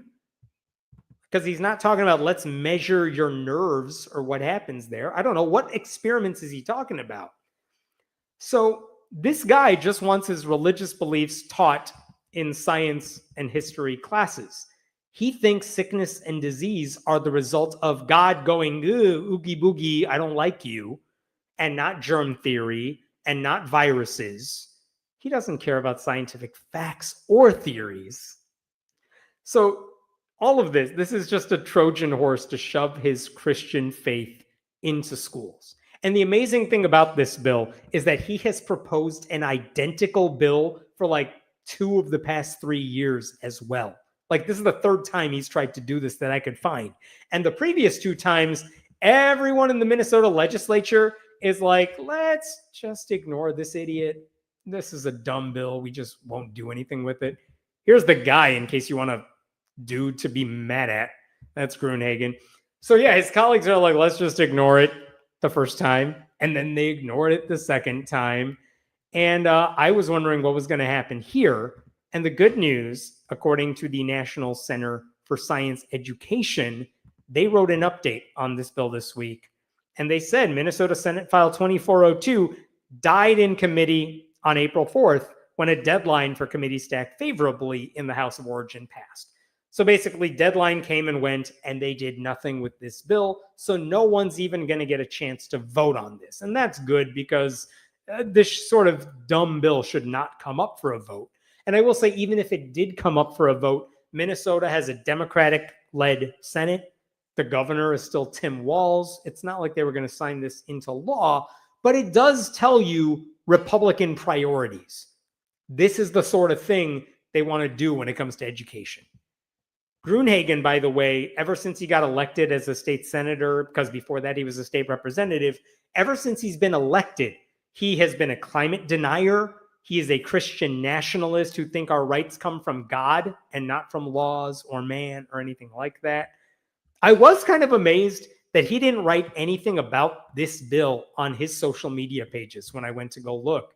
But if you go back a little while, this is something he did post from like 2022 that I saw. Here we go. He posted an article from David Barton, the Christian pseudo-historian. So you know he's getting bad information already. And it's this quotation from Ben Franklin, supposedly, about God. But this is what this dude is posting on social media. Just historical bullshit. This is what this guy is doing as an elected official. So again, Republicans like these, they're not interested in helping students learn. They definitely don't want to help them think critically. They just want to indoctrinate kids with Christian mythology under the guise of science and make it sound like they care about science, but they don't. That's it. That's the whole story. What other questions we got here before I move on to the next one? So is he saying Christians never get sick? That's an interesting one. No, I think he's saying if you do get sick as a Christian, you probably made the baby Jesus cry, and you should spend a lot of time thinking about what you did, because he knows what you were doing late at night by your computer. I think that's the gist of it. That's why you would get in trouble. The critical thinking in Christianity, teach kids to accept that God did it and shut up. Yep, that's how that works in churches. That's called critical thinking. That is theology, like not 101. That's the top tier of theology. Just shut up and listen. God did it. Go away. If I used Facebook, I would figure out a quick, snappy sentence explaining the difference between a scientific theory and a colloquial theory and let it loose on there.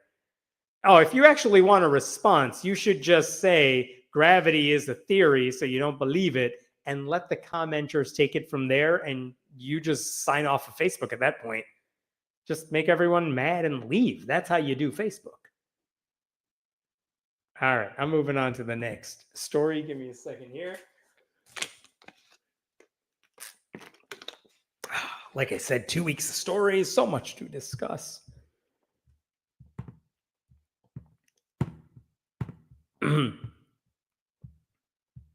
All right.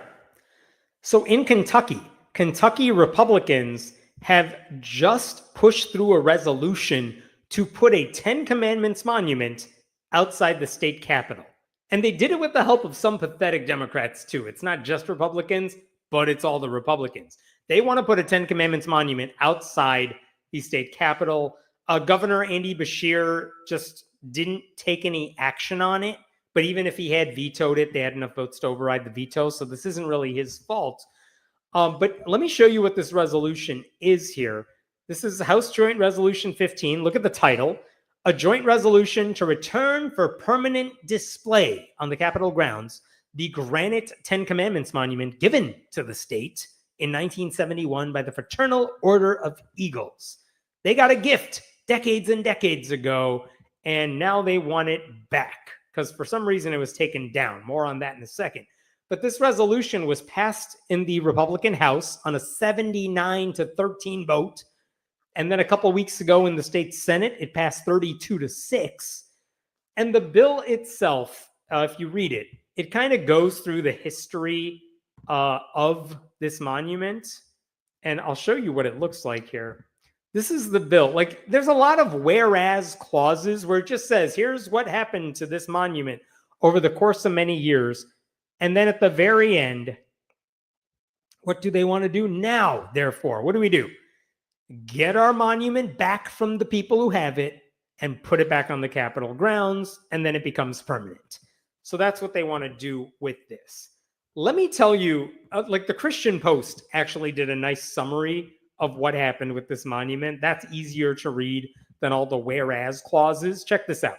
The monument was first donated to Kentucky in 1971 by the Kentucky State Area of the Fraternal Order of Eagles, one of those social clubs back in the time when people left their houses. So they got this gift. I believe that was, correct me if I'm wrong here. I hope I'm not wrong about this. This group made a whole bunch of 10 Commandments monuments in connection to like the Charlton Heston 10 Commandments movie, and they started putting it up on public property. And it remained on display until the 1980s when it was removed for construction. So nothing nefarious happened. They took it down. They were building some stuff. And so then the assumption is, after the construction's over, the monument gets to come back on the property. And while a joint resolution approved by the Kentucky legislature in 2000 said it could come back, well, a federal court decision said, nope, it's not coming back because the Supreme Court's already passed, issued rulings that say you can't have a standalone 10 Commandments monument on public property. So by the time they wanted to bring it back, they could not bring it back. So they gave the monument back to the Fraternal Order of Eagles, and it's like sitting in a shed somewhere right now.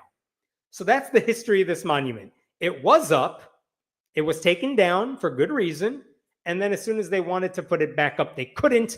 And today, like 20 years later, now they're fighting to bring it back. That's the gist of this. And the only mention of the Supreme Court decisions in that bill, in the resolution, is that they say the Supreme Court upheld an identical monument on permanent display on state capitol grounds. Like the bill they passed says the Supreme Court said this type of monument is okay. What they didn't mention is the Supreme Court said it was only okay in Texas because that monument was surrounded by a bunch of other secular monuments. In fact, the Supreme Court also said that a different Ten Commandments monument outside a Kentucky courthouse that was just by itself is totally illegal. And that's actually the precedent we're talking about here. They didn't mention that in the resolution, which I find very interesting because either they don't know the law or they definitely know the law and don't want anyone else finding out about it. I also want to point out one other thing that I think it needs to be mentioned. The Fraternal Order of Eagles back in the 70s, I feel like people should know this. I know this is according to Wikipedia, but it is confirmed by other sources. At one point, if you wanted to be a member of the Fraternal Order of Eagles, you had to be 21, a good person, not a communist, and white. This is a very racist group of old white dudes now. Is that relevant to the story we're talking about? No. I just want you to know we're talking about white people. And also they finally said, hey, by the late 1970s, they're like, maybe we should get rid of the no people of color rule. I don't know, just a horrible, horrible group of people we are talking about. So anyway, one of the other things that they say in this bill, the whereas clauses, I found this interesting as well. They said, okay, I just mentioned the Supreme Court passed legal precedent that said you can't have a standalone Ten Commandments monument. Look at what they say in their bill.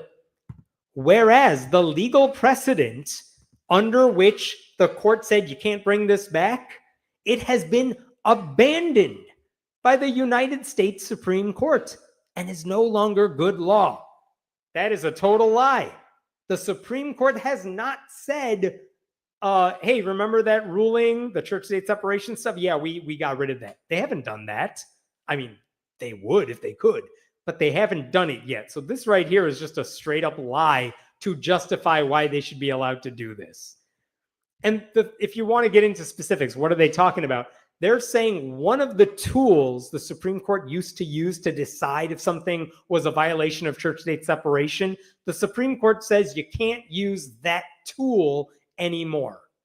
And that is frustrating for a bunch of reasons. But just because you get rid of one of the tools doesn't mean the underlying principle is also thrown out the window. Like the First Amendment is still in effect. The Establishment Clause is still in effect. Church-state separation still exists. So this standalone Ten Commandments monument would still be an illegal endorsement of Christianity, even if these ignorant people confuse it with legal displays of the Ten Commandments monument as part of a larger display. So this is a lawsuit waiting to happen. What I don't know is if a lawsuit will be filed. This is what the right-wing legal group First Liberty Institute said about this after this resolution was passed. We applaud the Kentucky legislature for restoring a part of Kentucky's history. We'll stop there for a second. This is not a part of history. You know what they're trying to do? They're trying to pretend this Ten Commandments monument has been up for centuries. It is tradition. And you know what the Supreme Court likes these days? Tradition. That overrides church-state separation. But it's not history. They put it up in the 70s, took it down a little bit later, and then no one saw it after that. It was up for like 2 years, and these morons are like, that's part of Kentucky's history now. So is the graffiti by the courthouse that's been up for decades too. That counts as history too, technically, by their logic. Like Kentucky's monument, there's a long history and tradition of public monuments and displays that recognize the unique and important role the Ten Commandments have played in state and national history. Again, they're lying to you because they're Christian lawyers here.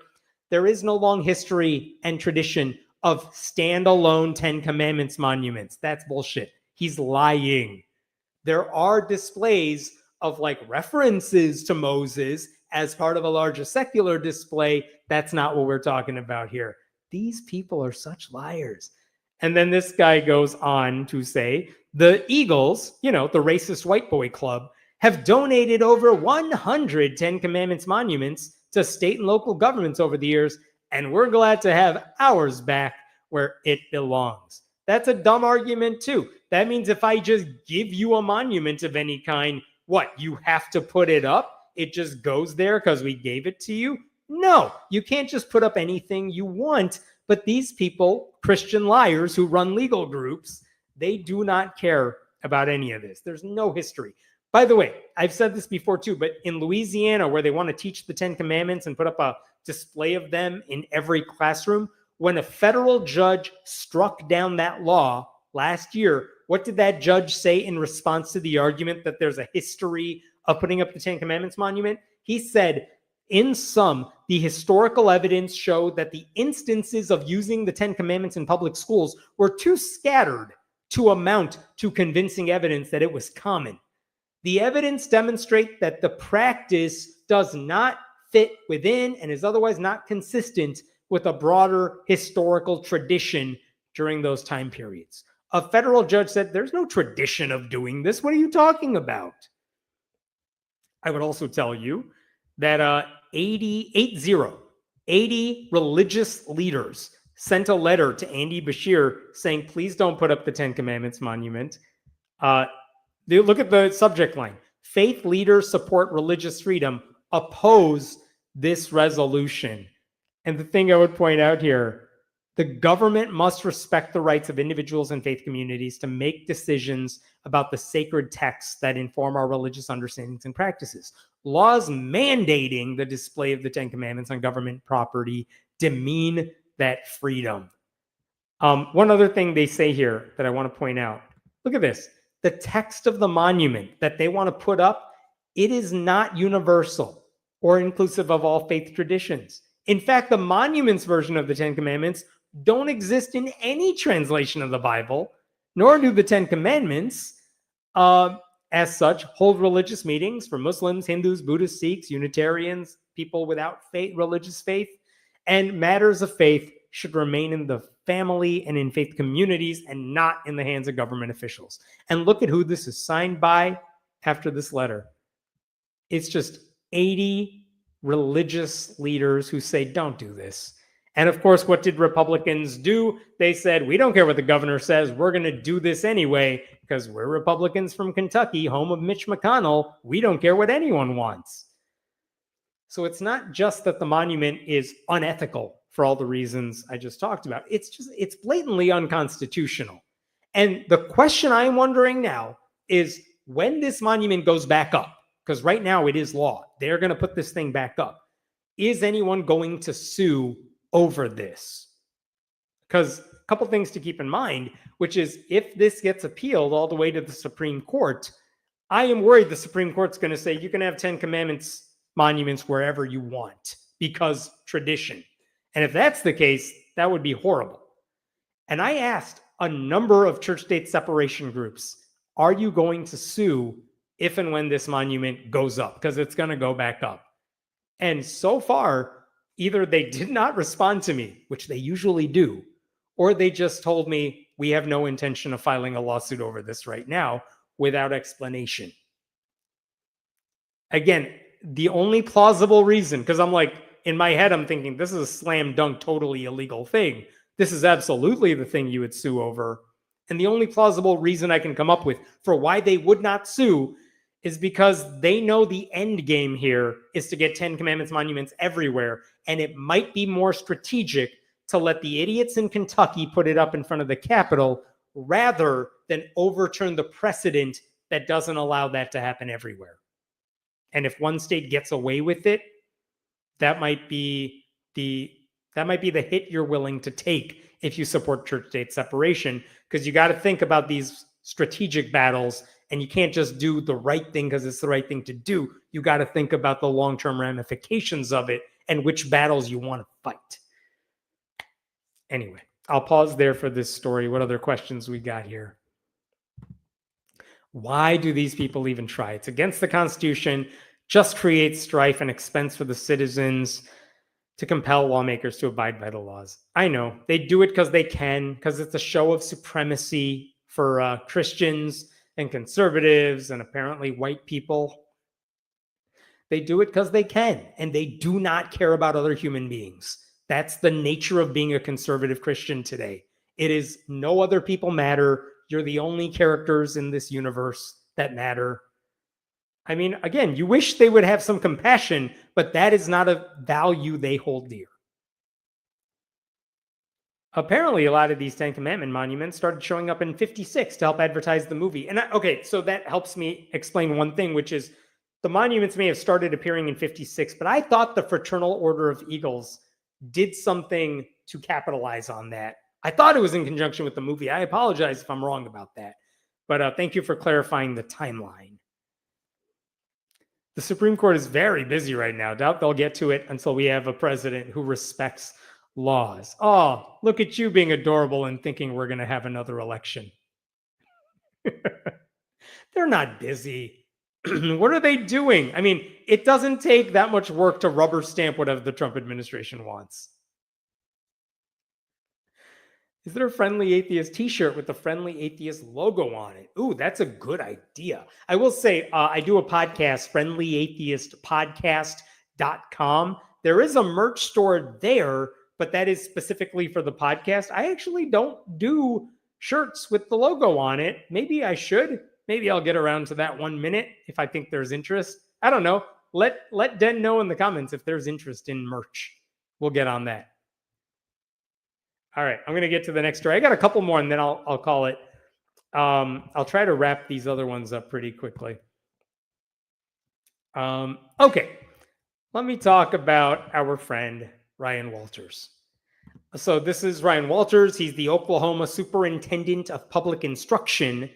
And one of the things he did recently is he decided to sue the Freedom from Religion Foundation because they were fighting against him. Let me play the video for you. This is how he introduced it.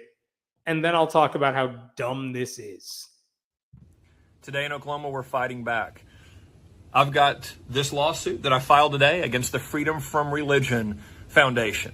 They're a group of radical atheists that continue to attack our students and teachers in the state of Oklahoma.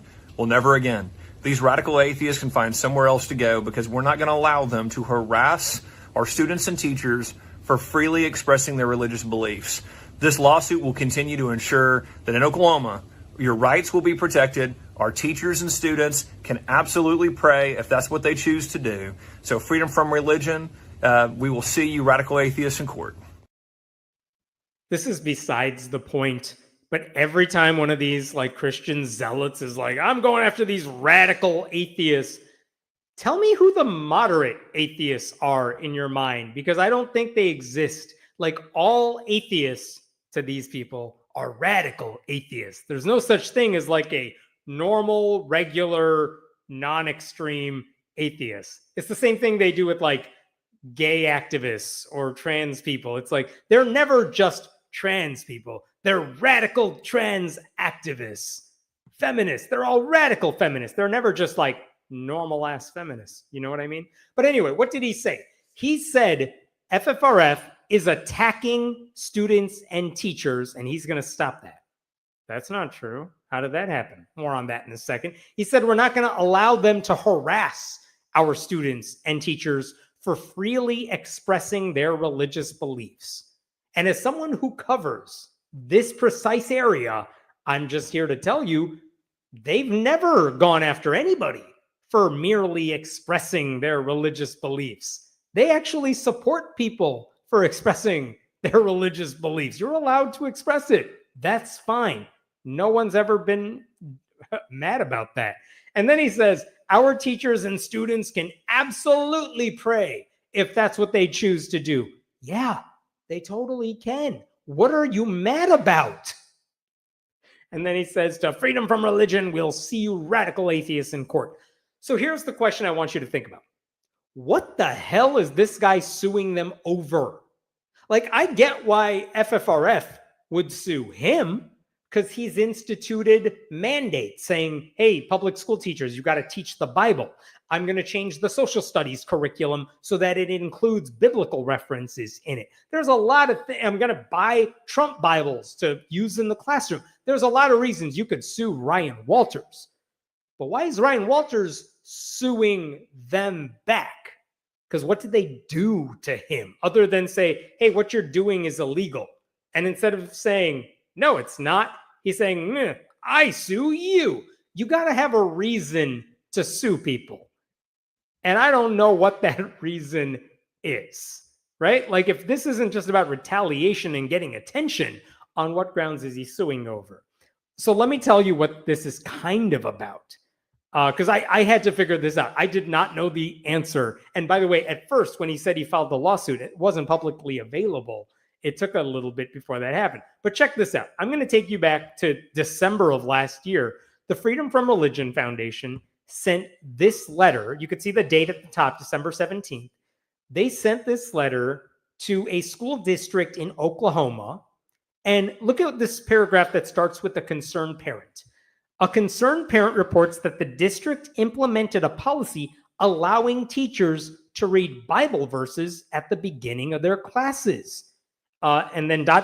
For example, our complainant's child's history teacher now begins class by picking a Bible verse for the day and asking a student to read the verse to class. Has nothing to do with the subject being taught. It's basically intended as a way to teach the Bible in a devotional manner. And FFRF says, you can't do that. That is totally illegal. What the hell? That's not secular. That has nothing to do with the lesson plan. It's just straight up indoctrination. So FFRF sent that letter to the school district. And actually, if you read the rest of their letter, they go on to say that this school district begins the day with, quote, mandatory student-led prayers over the loudspeaker during morning announcements. And like a moment of silence, that's legal. And the district actually has students say it's time for a moment of silence or prayer, which is then followed by students praying over the intercom. So this district was just breaking all these rules. And FFRF wrote this letter saying students are unable to skip these prayers because they are happening during the school day. And they said, look, we're not suing you, but we are saying you need to stop this because it's illegal. Which is fair. They're just saying, we're warning you. This is bad. You should stop it. We are giving you an out. So fix it. Tell us how you are fixing it. And then we're done. Right? That's a fair thing for FFRF to bring up. Did FFRF say students could not pray on their own? No, of course not. Students can totally pray on their own. All they were concerned about is school-sponsored prayers. Like when a teacher reads Bible verses in class or students say them over the intercom. Those are illegal.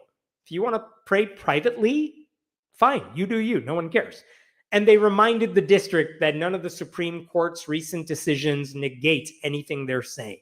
So the law is on FFRF's side. All of that's very sensible. Let me show you a second letter here. This is also from FFRF. This was actually sent back in 2018. You could see the date at the very top. And this is to a different school district in Oklahoma. Look at this paragraph right here. A concerned area resident reports that this high school has designated some guy as team chaplain for the football team. You can't do that. It is our understanding that as part of this chaplaincy program, he has been leading the team in prayers. We have proof. We have pictures. He has said that his goal is to proselytize. He has said, if the Lord opens the door, we will share the gospel with them. He said that to a news reporter. He was bragging about preaching to these kids. And again, FFRF said, you can't do that. That is illegal. A public school cannot have a team chaplain who coerces students into praying and leads them in prayer like that's a normal thing for everyone to do. If students want to pray on their own before a game, fine.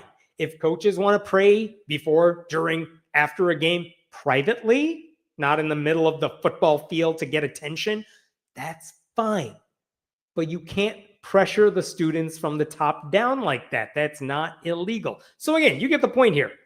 All of this is sensible. Now I want you to look at Ryan Walters' lawsuit. Okay? Ryan Walters says in his lawsuit that FFRF, by warning those two school districts that they were violating the law, FFRF, he says, violated the law. That is seriously his entire argument here. I'm trying to figure out which part of this dumb lawsuit to share with you because it just gets ridiculous. I don't even know where to start, but you can imagine in this entire lawsuit from Ryan Walters, he doesn't explain why the FFRF's complaints are wrong. He just says his job is to protect individual religious freedom. Let me see if I can find this. Yeah, here we go. This is a part of it. Additionally, Superintendent Walters established the Office of Religious Liberty and Patriotism at the State Department of Education to oversee the investigation of abuses to individual religious freedom. This is what he's trying to protect. One of the hard things about setting this thing up before I start is that it's very hard to save all the stuff on a PDF. Here's the other thing. Let me show you. Number 42. The plaintiffs, that is the state of Oklahoma, will have an irreparable injury if the defendants, FFRF, are permitted to continue its threatening and harassing behavior. And again, what he's saying is that FFRF, by warning these school districts they are breaking the law and that they could face a lawsuit if they don't follow the law, Ryan Walters is like, these people are breaking the law by telling people what the law is and telling them, hey, you should fix this. It is unbelievably stupid. At one point, I want to share this with you here. This may be the funniest part about this lawsuit because he doesn't have an argument. He's whining over nothing. Look at what Ryan Walters says right here near the end of the lawsuit, page 22. Supreme Court precedent has long recognized the secular value of religious texts, including the Bible, in school settings, as well as the secular value of chaplains as mentors and counselors in government-run institutions. I know Ryan Walters is saying this to say, hey, if the teacher wants to read the Bible in the classroom, it's okay. If a football team wants to bring on a school chaplain, a team chaplain, that's okay. And yet look at how he's lying about it. Yes, there is secular value to religious texts. You can incorporate the Bible in your classroom. That's fine. No one's complaining about that. But I showed you what FFRF mentioned about that teacher. They were reading Bible verses. He was making a kid read those Bible verses that had nothing to do with the lesson. That was pure indoctrination. What was that team chaplain doing? He was trying to win targets for Jesus. Those students were target practice for him. He was not just offering mentorship in a secular way. No, he was trying to win people who were going to give money to his church for life. That is not the same. But Ryan Walters cannot tell the truth about that because the truth works against his narrative. So he has to lie about it this way. That's how dumb this guy is, the guy who's in charge of education in Oklahoma. Again, proselytizing is not acceptable in public schools. You can have Christian chaplains who offer secular services. You can't preach to a football team. That's still forbidden. So Ryan Walters is mad that FFRF is defending the law because Ryan Walters' goal is to tear down the law and violate it repeatedly. The Oklahoma Department of Education's attorney in this lawsuit, she said FFRF, by sending these letters, they were interfering with Walters' job. Look at this right here. Number 6. FFRF has interfered with and continues to interfere with Superintendent Walters and this office's statutory duty to oversee public schools and their duty to implement curricular standards, investigate complaints, and advocate for students. Just think about that. How did FFRF get in his way of doing any of these things? By saying, hey, You might not know this, but in Oklahoma, there are a lot of students who are not Christian, and also church-state separation applies, and maybe follow the rules. That's what Ryan Walters' job is supposed to be. But because he can't do it, the rest of us have to. And now Ryan Walters is like, well, then I'm gonna go after you for trying to do that. You don't need to be a lawyer to understand how dumb this is.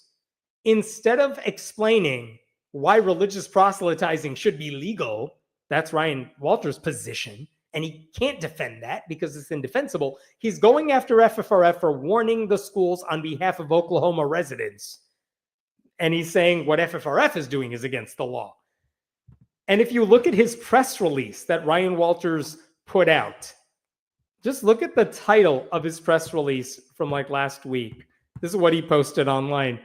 Ryan Walters, we won't stand by while atheists try to erase faith. When did FFRF try to erase faith? They never did. They never said you're not allowed to mention Jesus or use the Bible in school. They said you can't preach at students and use them as target practice for the Bible. Like, this guy is such a Christian liar. I did not appreciate that a lot of news stories about this whole situation, they did not point out that Walters is full of shit, that he has no argument. They just said, Ryan Walters sues atheists. Like, he cannot prevent FFRF from telling districts they're breaking the law. He cannot prevent FFRF from suing those districts if they do break the law, even after the warning, right? What Ryan Walters wants is attention. And all the headlines are like, Ryan Walters sues atheist group. And that's all he wants. He doesn't care if the courts rule against him because all of his people have very short attention spans. They are like goldfish. They're going to forget he did any of this in like a month when a ruling comes down. All he wants to do is build up his credentials with Christian nationalists. And so he gets in a few one-liners by saying, like, what did he say? Oklahoma will never be bullied by radical, out-of-state atheists who use intimidation and harassment against kids. They didn't go after the kids. They went after the adults for using the kids as target practice. Meanwhile, Ryan Walters is the guy shoving his religion on non-Christian students in the state because he doesn't actually give a damn about their religious freedom. So for what it's worth, FFRF says they're not backing down, which is good. This is what they said in their press release. Ryan Walters is a loose cannon bent on destroying secular public education in Oklahoma. We are proud of FFRF's record of support for true religious freedom and the rights of conscience of a captive audience of school children to be free from government-sponsored indoctrination in our public schools. We remain undeterred, and we will continue to work to uphold the constitutional principle of a secular government. ... What the hell is wrong with Ryan Walters? So, good. I mean, it is absurd that Ryan Walters is using he's wasting his office's resources to fight fake battles like this one instead of doing anything to actually help students across the state. But again, unless voters in Oklahoma decide that education matters, they're going to be stuck with this theocrat who is hell-bent on destroying secular education and replacing it with religious indoctrination. All right, I'm stopping there. What other questions you got here? Oh, thanks for the hard work and keeping us informed. Thank you for listening and or reading. I appreciate the donation. This is 100% about attention. He knows the lawsuit will likely fail, and if it does, he can turn around and use that as evidence that Christianity is being persecuted. Yeah, it doesn't matter who the judge is. If they just tell him, go to hell, this lawsuit is meritless, he's just going to say, liberal judge. And they'll be like, but he was appointed by Donald Trump. Who cares? That guy's a rhino. Like, that's the way these people function. They have no ability to just understand, maybe you're the dumb one. Oh, thanks, Keith. Cheers. It is exactly what Andrew Seidel was talking about in his book, though, talking about Christian nationalism and the attacks on the Constitution. Absolutely. Radical atheists. Congratulations, all of you. You're all radical. None of you are like regular. You're all special. Atheists all skateboard. Well, of course. Yeah, we're rebels. All of us radical. Super radical. Radical atheist boomer here. Oh, look at you. I wish I was cool enough to be radical about anything. All right, I got one last story for you. It's my favorite because it involves a boy band. Give me 1 second here. And then after that, we'll do some last tweets and stuff. So this is also an FFRF story, but I really appreciated it. I don't know why, but a North Carolina public school district allowed a Christian boy band to do an assembly in the middle of the school day and preach to students. I don't know why they thought this was a good idea, but they did it. It happened at the Hasty Elementary School. It's part of the Davidson County Schools about a month ago. And basically, without telling parents in advance that there was going to be a religious assembly, the school invited these people. They're the three Heath brothers. Yes, they are three brothers who sing and dance, and they're like in sync if they were somehow worse. And those boys were invited to the school to sing 9 songs to kids with lyrics like, quote, "Let Jesus use you where you are," and "Loving God and loving people. That's what it's all about." Like, these are not random songs and they just happen to be Christian. These are Christian songs, the sort of which you might sing in church. And it's not like any of this should have been a surprise, because I went to these boys' website and check this out. First of all, this is how old they are now. That's an even scarier picture. I'm not sure why you would post for that. I don't love that. That's freaky. But anyway, short bio. That's not short.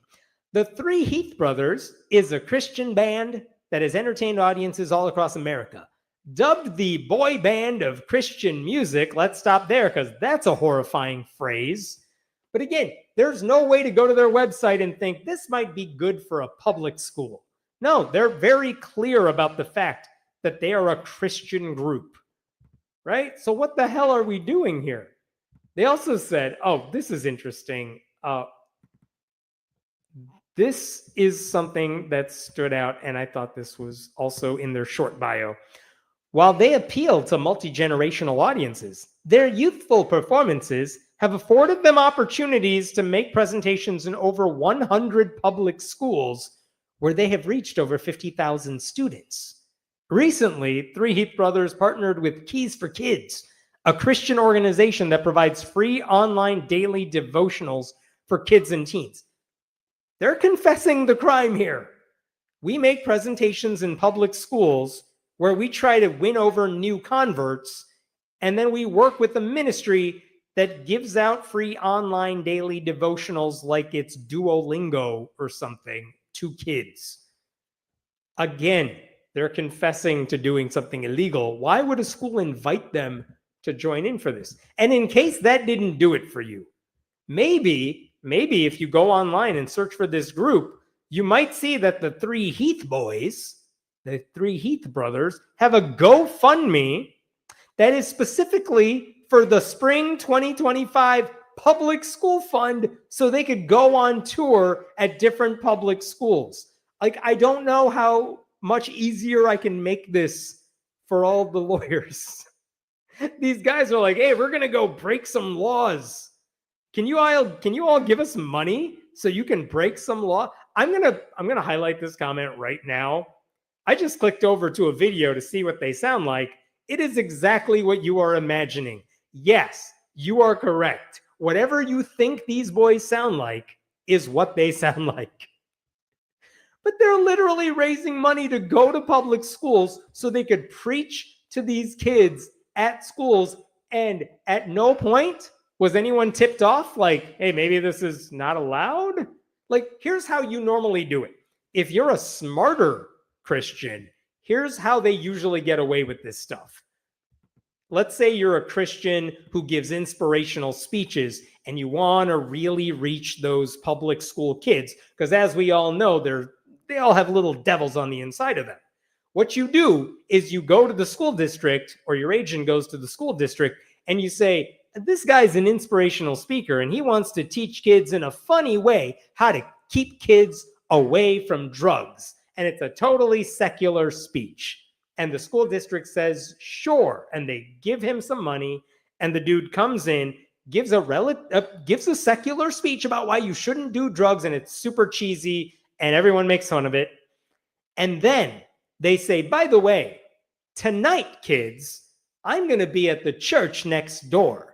And it's also a free event. And I want you to bring your parents and your friends, because if you like this assembly, maybe your parents will like it too, and your friends will, and they're all little heathens. And then if you go to the nighttime assembly off campus at a church, that's when the same speech becomes a Jesus-infused speech. And then at the end, you could try to sign people up for your, mid-level marketing scheme called church. Multi-level scheme there. But that's how they do it normally. These boys, the boy band, they're not doing that. They're going to the schools not to sing secular songs. They're singing gospel music or whatever the, boy band version of gospel music is. So they are a Christian band that performed Christian songs at a secular public school. And then they literally handed out pamphlets. Look at these pamphlets. This is what they gave out to the kids. Keys for Kids devotional. Look at these boys. They're dressed like the wall.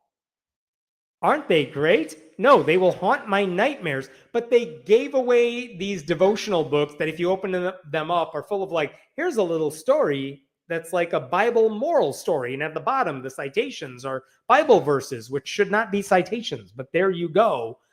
That's what they did at these schools. And if you go to the website for the ministry that operates all this, they even say this is totally what we are doing. Here's the website for Keys for Kids. By the way, anytime you have a nonprofit or a ministry that has 4 kids in the name, my first reaction is you're probably creepy.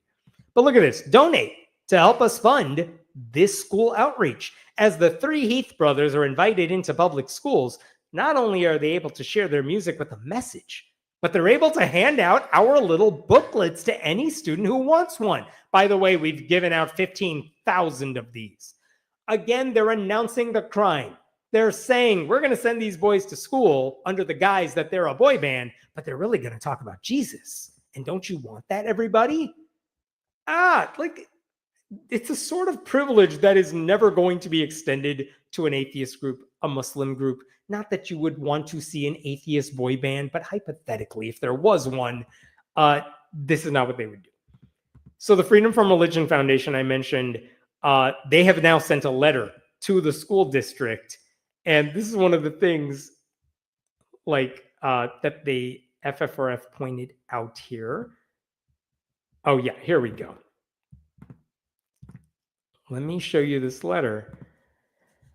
We understand that the performance included a performance of 9 songs, such as they go over the songs and the lyrics that talk about Jesus. Parents received no notification of this assembly. We were also informed that they distributed this devotional pamphlet, which includes explicitly religious stories with Bible verses. For example, the booklet tells students not to take revenge because that's not what Jesus wants you to do, and that they must give your burden to Jesus and help him to help you respond to that person with his love. And I don't know, here's a wafer with his blood on it or something like that. One of the other things they say in this article is that they performed at an elementary school.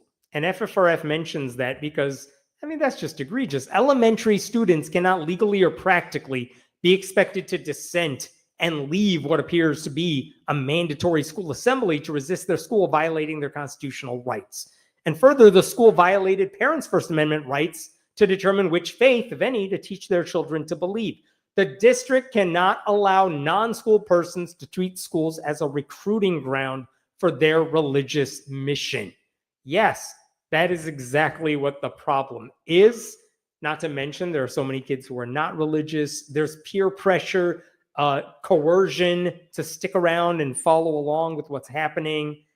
FFRF's legal director, Patrick Elliott, also added, quote, forcing elementary students to sit through a Christian concert and handing them religious materials is a flagrant violation of the Establishment Clause.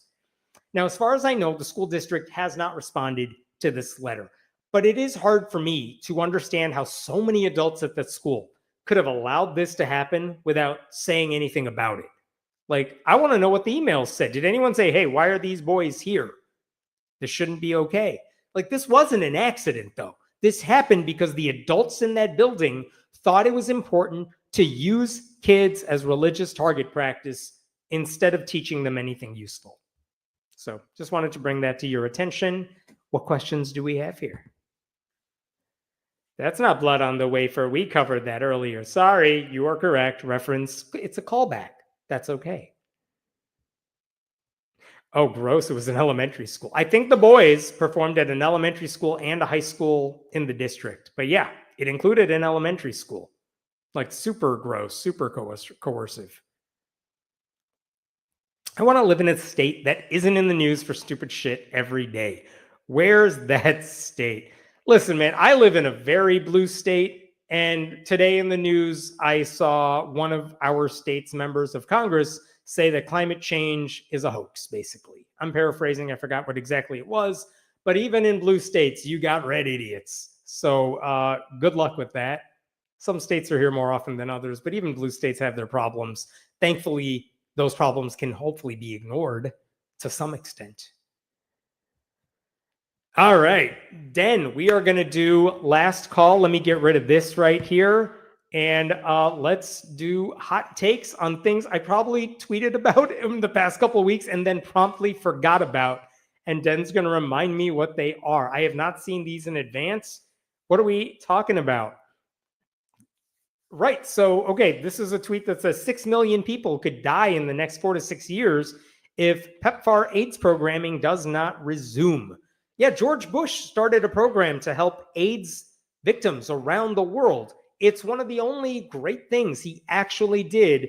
And because Trump is revoking funding from all these overseas programs, we are not helping people who are suffering from these diseases. And that means 6 million people could die because of it. And again, what are Republicans who are pro-life saying about all this? Nothing. This is what they wanted. We were, I know, it's very much the I told you so, but we told you so. We told you this would happen. We read Project 2025. We knew they were going to put people in mortal danger if they got elected. And the anti-abortion zealots are like, I don't care. It doesn't matter to me if people with AIDS die. I only care about fetuses. And then they elected these people. But just remember, pro-life is a misnomer. They do not care about life. They don't care about the living. They care about non-existent fetuses. And as soon as you're born, they don't give a damn about you at all. Oh, that makes me mad. All right, what's this video? This is from David Barton saying he can historically prove that the due process clauses in the Bill of Rights come from the Bible. Let's see. Historically, I can show you that John 8:10 is the reason we have the Fourth Amendment to the Constitution. Federal practice procedure, federal law book, what we call the due process rights. The right to confront your accuser came from John 8:10, where Jesus gave that right. Also, the right to compel witnesses on your behalf, Proverbs 18:17. The right to speak in your own defense, Acts 22:1. Now, that's Bible passage, but that doesn't get people saved. No, you're making disciples. Look at all the economic teachings Jesus had on the free market. Luke 19, Matthew 20, Matthew 25. Look at 1 Timothy 5:8, 2 Thessalonians 3, all economic passages. This is what David Barton does all the time. He finds one little out of context thing, and then his claim is, see, this is where the founding fathers got the idea from, even though the idea was used by other countries in other ways. It's not like Jesus, it's not like the Bible writers were the first people to ever talk about any of these issues. But Barton just pulls it out. There is no thing connecting what the Bible says to what the founding fathers wrote. There's no citation back to the Bible. They're not doing it because it says it in the Bible. The Bible says a lot of stuff, and all of it is mostly ignored by the founding fathers. Just because there might be some overlap doesn't mean the Bible is the foundation of our country. But again, David Barton is not some radical crank who gets ignored. He is someone who is very powerful as an ideas guy among conservatives, and they use his arguments to say, all right, well, then we live in a Christian nation. Everything he says is debunkable, and yet they keep listening to him because they don't care about the truth. It's so frustrating. Historically, I can show you that John 8:10. All right, this is Pete Hegseth, who should not be the Secretary of Defense, has now hired his brother to play a role in the Pentagon. But, you know, DEI and hiring people of color, that's a problem. But apparently Nepo Baby here, he gets to... I love Chris Hayes' tweet here. They fired the black chairman of the Joint Chiefs of Staff for being woke, and they hired this guy. It just shows you none of these people actually care about DEI. They don't care. They don't care about affirmative action or whatever they claim it is. They use that to just get all the black people out of there, get all the brown people out of there, and let's replace them with the white people who are related to us, the ones that share our ideology, not the ones who are good at their jobs. No, can't have that. That's the way Republicans work. It's a cult. It's so messed up. Don't believe anytime you hear the word woke in a seriously used way, that person should instantly lose credibility with you. Oh, this is Megan Hunt. A quick word about Megan Hunt. She is a state senator from Nebraska, openly atheist, got elected. This is her second term in office, which means once she's done, I think in 2026, she's term limited out. And I don't think she's planning to run again for anything right now. I hope that's not true. But she's been one of the best voices of reason in the Nebraska legislature. Remember, Nebraska doesn't have a House and a Senate. They just have their Senate. And she is outnumbered by conservatives. Like, they have radical right Republicans running the Nebraska government with a Republican governor. They have a handful of Republicans who are not totally extreme, but that's the best they can do. But meanwhile, the question has always been, well, if you're a Democrat, even if you're nonpartisan technically, but if you're really a Democrat or at least a liberal, what do you do if you're in the state Senate at that point? Because you don't have the power to get the votes. And what she has done that I do admire is that she's basically thinking she has a platform. She can make these speeches. She could speak out against injustice. And she has been doing that for years. And I adore her for it in a respectful way. And this is one of the things, this is one of her speeches. Go ahead and play it, and then we could talk about it. I see the watch you have. I see the belt you wear. I've worked in fashion for 20 years. I know what I'm looking at. I've seen the car you drive. I've seen the lake houses you have. I've seen, the 4-car garage you have. So let's talk about what you're really saying here. Am I asking you to forego your lifestyle that, yes, you have earned? No. I also like nice things. I would love to someday have a lake house. I also want an Hermes belt. I also want an IWC watch, this and that. I'm an entrepreneur too because I like nice things and I want to be in control of my earning and my money just like you. But let's talk about the actual math that we're talking about. Under this law that the people passed, workers earn 1 hour of paid sick leave for every 30 hours worked. So if we're talking about a grocery store, a liquor store, a instrument store in Columbus, what are your workers earning? Are they earning $15 an hour? Are they earning $18, $20? Are they earning $30 an hour?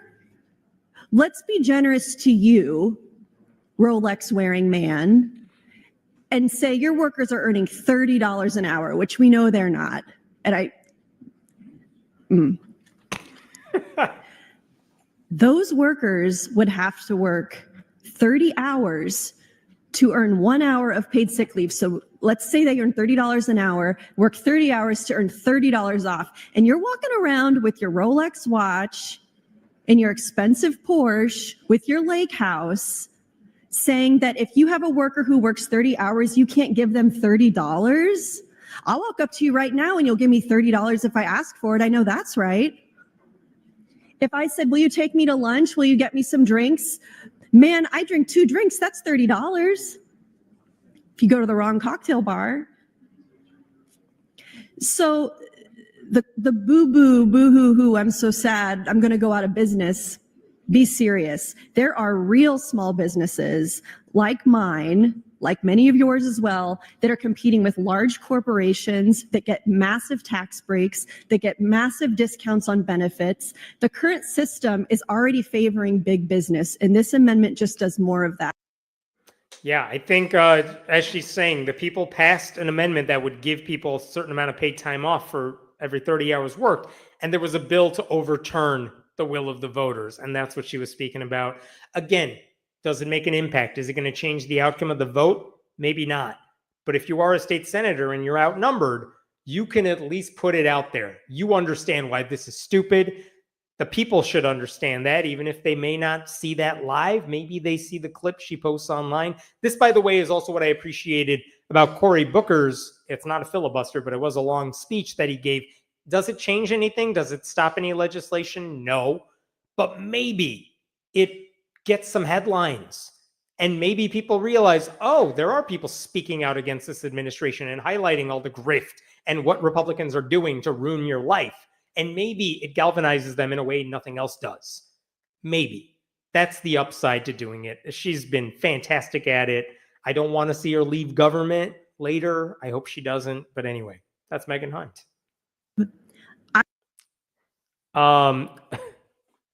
This is, it's hard to see this at the bottom. This is, I forgot who Brad Schimmel was, but he was saying that, go ahead and play the clip. We'll talk about it. I'm troubled that only a quarter, the 90 million Christians in America, I'm troubled that only a quarter of the people in America are Christians. That's deeply troubling for the future of our nation. So this is the guy who was running for Supreme Court in Wisconsin. He lost that race, thankfully.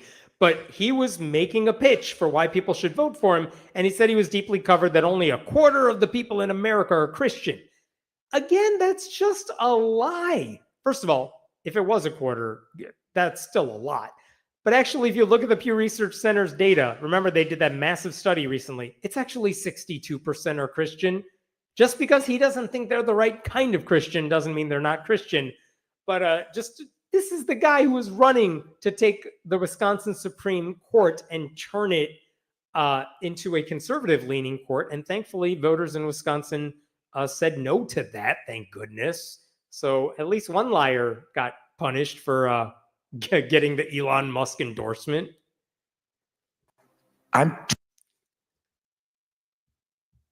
Oh, you know what? This is an interesting one. The West Virginia legislature, I think I had made a video about this. They were talking about a bill that would have said the Bible is inerrant and it's the basis of our laws and it's the basis of our history. And it was a symbolic resolution, but it was a bad one. And I know I talked about that at the time. But again, this happens to a lot of bills, but thankfully, time ran out. They had not passed it, so the bill is dead. Thank goodness. I mean, is it good news? Yeah, I guess. I don't feel like it's good news to reward laziness.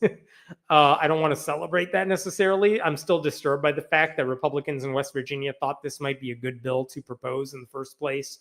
But at least that one is dead until they bring it up next time. This is fun. So I just mentioned in that Supreme Court race in Wisconsin. Wisconsin is a race where every single election seems to come down to the wire. It's a handful of votes in a state of millions of people. And that's why that Supreme Court race was, it felt like a coin flip. And just hours before Brad Schimmel, that conservative candidate, lost, and he lost by a lot. This is Hank Kunneman, who is a Christian self-proclaimed prophet, saying the following. Go ahead. But here's what we have to also understand. God and his throne is righteousness and justice. The enemy only perverts it or counterfeits it. So what's the enemy trying to do? He's trying to bring unrighteousness and injustice. And what we have to do is take our spiritual authority and begin to get our rightful place. But I want to say this about Wisconsin very quickly. Brett Favre went up there. He's a friend of mine. I know Brett personally. He's a great friend. And he helped to turn the election around. And I believe that there is something different in Wisconsin. You know, they're not the Green Bay Packers for no reason at all. And I think they're going to start sending some of this liberal garbage, including these judges, a packing. And then that dude lost. So Brett Favre lost, Kunneman lost. And again, this is the way he works. He's never going to address the fact that he got it wrong, that he said, oh, God's sending a message here. And then the message turns out to be the opposite one. Kunneman just relies on the fact that his followers are dumber than he is and will forget everything he says 2 seconds after he says it. But here's what we... Yeah, this is the Wisconsin Supreme Court race. if you look at that map, which was shared by this senator, it was shared by Ben Wickler, who runs the Democrats in Wisconsin, in every single county, as you could see in Wisconsin, in every precinct, the share of the vote compared to the presidential election, it got more Democratic compared to how people voted in the presidential election. And it's all pointing in the blue direction. And lovely juxtaposition right there.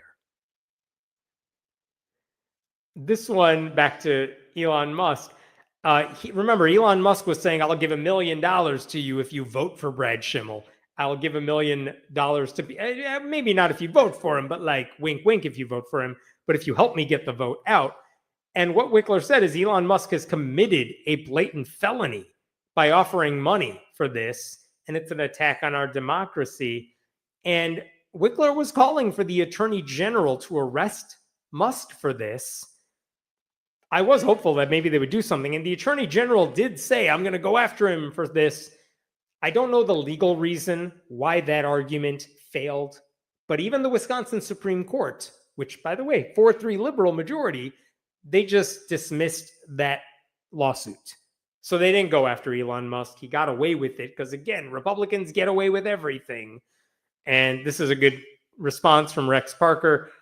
Just because he sucked at buying votes doesn't mean he shouldn't still be arrested for it. I know, like, that's the thing about these Republicans in power. They're breaking the law every day. When Trump is like, tariffs are off, but he tells his inner circle before he does it so they can make money off of what he's doing, that should be illegal. That is illegal, but who's going to go after them? Like, if you have no one willing to arrest these people, if you have no one willing to go after them for breaking the law, what's the point of the law? It doesn't matter anymore. He's too rich to be held accountable. I mean, they're all too rich to be held accountable, but the scary thing is you don't even have to be rich. Trump let the January 6th rioters off the hook. Most of them are not rich. They're just dumb. But he's like, you broke the rules, but you did it for me, so I'll let you off the hook. So it's not just rich. It's having a conservative ideology, which means you don't have to pay any repercussions for the bad stuff you do. That's what the lesson is. That's the moral lesson conservative Christians want everybody to know. This is a local one. This is fascinating for me. So I live in a suburb of Chicago, and it historically used to be a very red area. Chicago, famously blue all the time. But around Chicago, not always the case. Now, my area has turned Democratic in recent years, but we actually had local elections last week for all sorts of city councils, school board, all those elections. And the amazing thing is in my county and surrounding counties, the Republicans failed hard. Like, the Democrats ran together. They ran as slates of candidates, not just one individual at a time. They said, listen, we're the 4 Democrats, vote for us. Whereas the Republicans are like, Republicans? We don't know who Donald Trump is. Ignore the picture of me at a MAGA rally. I'm just running by myself for the school board. And voters saw through it.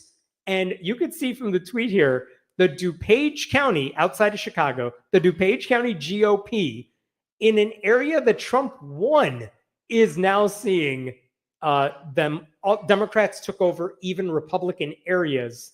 And you could see at the top here, hey, I'm the chair of the DuPage Democrats. We're leading in 48 of 49 partisan races.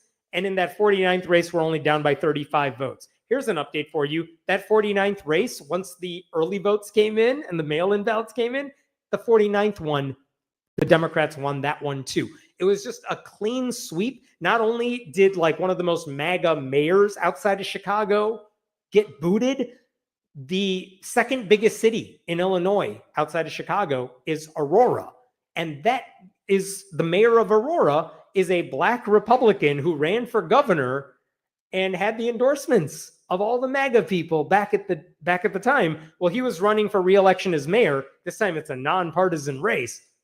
No one likes that guy either. He got booted as well. So just a wonderful day for Democrats around Illinois, which was just, man, after all these losses at such high levels, it is kind of nice to see this groundswell of support for Democrats happening, and especially happening at the local level, which is where most of the decisions are going to impact us directly.